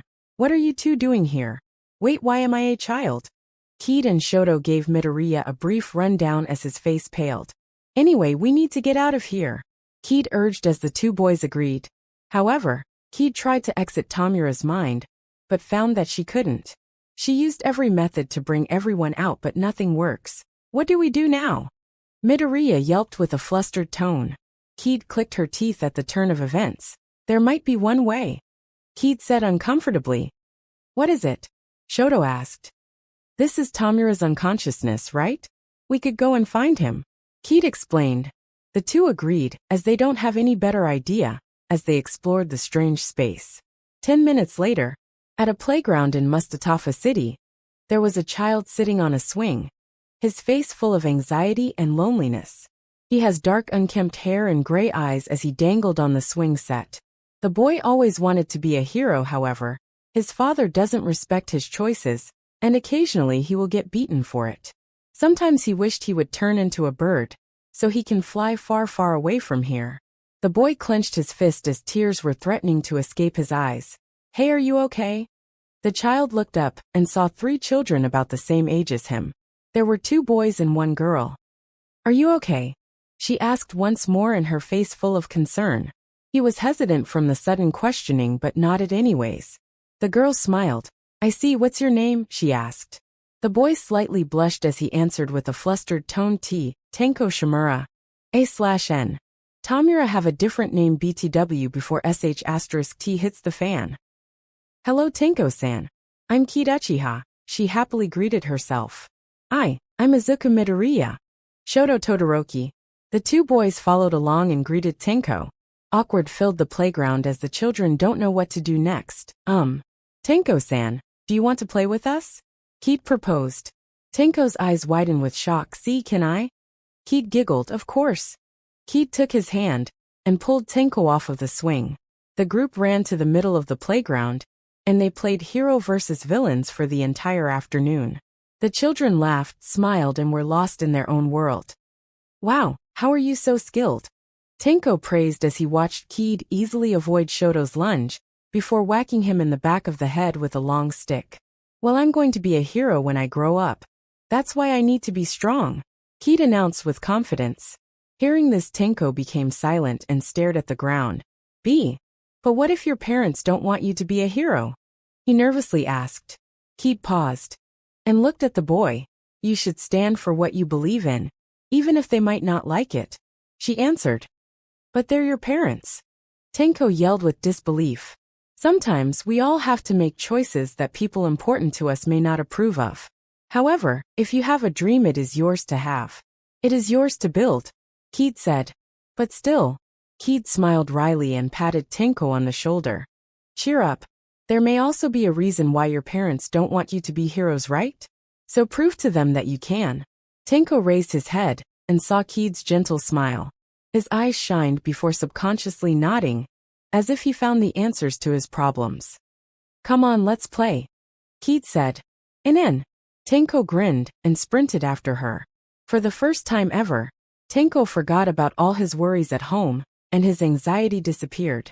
For the first time, he was at peace, and the boy never wanted this day to end.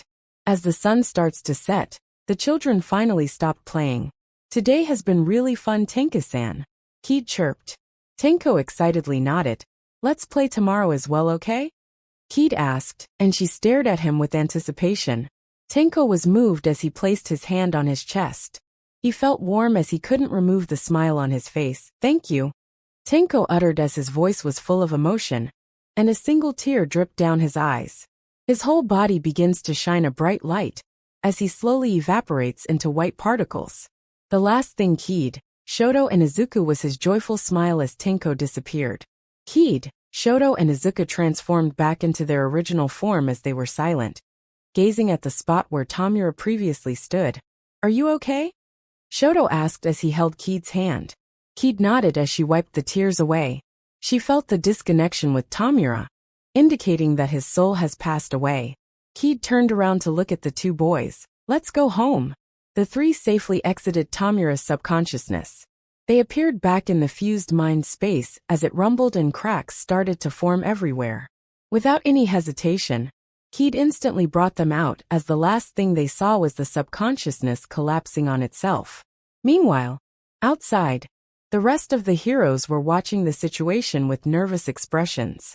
As soon as Kaede stabbed AFO with the black receiver rod, everything became quiet as AFO's body froze. Itachi stood next to the unconscious figure of AFO, Kaede, Shoto and Izuku. He couldn't help but feel worried. Kaede has told him beforehand that if they haven't come out in the next 5 minutes, he should bring them out by transmitting his own chakra onto the black receiver rod to interrupt Kaede's chakra flow. However, Itachi was reluctant to do this, as Kaede wasn't sure what side effects will occur. 3 minutes have already passed as Itachi's anxiousness increased. He had complete faith in his sister, but that still didn't calm the uneasiness in his heart. Suddenly, AFO's body started to wither as he seemed to be growing old at a rapid pace. AFO collapsed as his body stopped breathing. Kaede, Midoriya and Shoto's eyes snapped open as they coughed loudly. A massive headache assaulted them and they groaned. We made it. Kaede panted.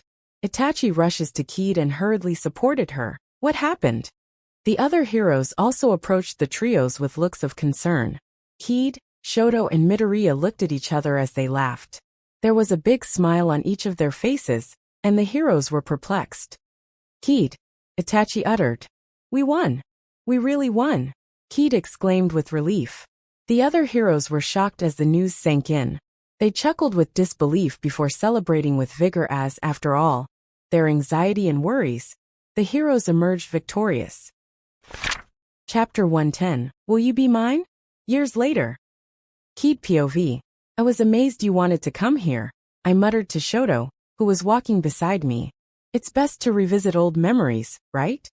He shrugged and answered rhetorically. I nodded and smiled, of course. We were currently located at the entrance gate of our old school, UA Hero Academia. We have long graduated, and today's the yearly famous school festival as crowds were streaming in. Look, it's Pro Hero Maple and Shoto, a bystander shouted, and all the heads turned toward us. There were sounds of gasps as we were immediately surrounded by crowds asking for pictures and autographs. Shoto and I chuckled tiredly as we greeted our fans. No matter how many years went by, I still wasn't comfortable with all the fame and felt nervous. Thankfully Shoto was there to help, and together we smoothly handled the crowd. After that ordeal, we entered the school, and I was full of nostalgia. I could never forget the wonderful memory I had of this place, as we toured all the stalls set up by the students. We were recognized almost instantly as UA students went ballistic. Luckily, Principal Nizu arrived, and we managed to escape from the waves of students. For the rest of the day, we walked around the school and visited all the events. Eventually, by sunset, Shoto suddenly took my hand as he led me down an all too familiar path. We arrived at a grassy hill overlooking the entire school. Do you remember this place? Shoto asked. How could I forget? This is the spot where my Shoto confesses. I teased him. Back then, who would have thought you were the romantic type? Shoto's face reddened at my teasing. I turned my head to look at the fading sunset. These few years sure have been hectic, huh? After we defeated AFO, the heroes safely returned to the mainland to spread the news. The public rejoiced as their trust in us heroes started to return. The process was slow but noticeable as the views on heroes were again positive. Aoyama and his family were also eventually released with a warning. Thankfully, they haven't actually caused a major crime. And he returned back to our class. We finished our studies without any hiccups, and began our hero careers. The first year of being heroes have been extremely busy. I have taken over my Oniai-chan agency, and even traveled around the world, to help other countries. With our achievements, my classmates and I rise to the ranks at a fast speed, eventually becoming the #1 hero in Japan. My classmates also secured a high rank, with Midoriya coming in second, Bakugo third, Shoto fourth, and the rest of my friends getting under 30th. Things were pretty hectic with being #1, but thankfully, my strength has grown significantly, so things weren't that difficult. I managed to re-enter my subconsciousness. I met Madara and Hagoromo again as they taught me everything they knew. I eventually mastered my daikoku, and I could now create a gigantic barrier that covered the entire city. I know it sounds absurd, but it's true, trust me. I took inspiration from Naruto, the Konoha detection barrier, and basically recreate one that surrounds the whole Mizudafu. I was able to detect everyone that entered or left. If there's anyone suspicious, I would be able to track them, or even just straight up drain them dry, before they could do anything bad. Now Mizudafu has become one of the safest cities in Japan, as no villains could hide from me. Other than Aoyama, Lady Nagant was also pardoned, as she helped investigate the corruption within the Hero Committee. Thanks to her efforts, the Hero Committee seemed to have turned for the better, as the corrupted leaders were investigated and removed, and replaced with more trustworthy members. In the end, Lady Nagant retired from being a hero. She told me that she was in my debt, as I was the one that proposed to give her one more chance. So now, she decided to work under my grandparents, acting as a caretaker and bodyguard. Itachi Oniai-chan was the one that led the investigation. Speaking of my Oniai-chan, he and Shiratoko finally got together. Shiratoko's efforts have paid off as Itachi Oniai-chan fell for her pretty hard, and they got married a year ago. Mom and Dad were basically crying tears of joy at the news. Eri and I were also ecstatic at having a sister-in-law. Those were some good memories. I muttered with nostalgia. Shoto nodded as he hugged me from behind. I got a surprise for you, he said out of the blue. He told me to close my eyes and face the other way. Okay, you can turn around now, Shoto announced, and I excitedly spun around. However, nothing prepared me for what awaited me. Shoto knelt on one knee as he looked at me with a smile. In his hands was a small box. Shoto-kun this. Kaede, words can't describe my love for you. You're my anchor and my rock that supports me every day. When times seem hard, you are there to hold me, and let me know everything will be alright. I enjoy every moment we spend together. And if there's one thing that I regret, it is that I haven't fallen in love with you sooner. My face was bright red, and steam was coming from my head. I felt dizzy as Shoto gently took my hand. He opened the box, revealing a majestic diamond ring. Kidachi, how would you? Shoto took a deep breath. Would you marry me? Looking into Shoto's eyes, I saw unwavering determination. My heart thumped in my chest, and my body felt hot. I was speechless and didn't know what to say. However, deep within my soul, I already knew the answer. Even if I were asked 1,000,000,000 times, my answer would never change because my feelings were true. My vision became blurry. Oh, okay. Shoto flinched with surprise. Kaede? I wiped the tears away and smiled. I will marry you, Shoto. Shoto was in a daze as he slowly stood up, his face contorted into relief. He lifted my hand up and carefully slid the ring on my finger. You better be prepared. I'm going to be a handful, you know, I said with a mischievous tone. Shoto laughed. It doesn't matter. With you by my side, I could take on anything. I blushed and lightly smacked him. You and your sweet words, I said with a pout. Shoto smiled and stroked my hair. Kaede? Yes. Thank you for turning me into the happiest man in the world, Shoto declared shamelessly, and my face turned pink once more. Chapter 111 Epilogue. Third POV. Kaede and Shoto's wedding became a sensational event in Japan. Principal Nizu announced that UA would be the venue of this event. Hundreds of people were invited to the wedding. There were even surprisingly news reporters, and the wedding was being broadcasted live all over the country. The public was concerned that villains might take advantage of the event and attack. However, deep down, everyone knew that nobody would try unless they want to suffer under Kaede's wrath. Currently, Kaede and Fugaku were in a private room, preparing as Fugaku will soon escort Kaede down the aisle. You look beautiful, Fugaku muttered, his voice full of emotion as he looked at his daughter before him. Dad, Kaede murmured softly. Kaede was wearing a majestic custom-made wedding dress that perfectly displayed her beauty. Fugaku wanted to hug Kaede, but he didn't want to mess up the dress, as he could only watch with a bright smile. He was happy with Kaede's growth, but a small amount of sadness started to form in his heart. In a few minutes, he was going to give his daughter away. Kaede realized what her father was thinking, and she held his hand. I told you no matter what happens I will still be your daughter, Kaede said in a soft tone. Fugaku smiled. I know. Enough of this old man's worries. It's time to begin. He held out his arm, and Kaede took it.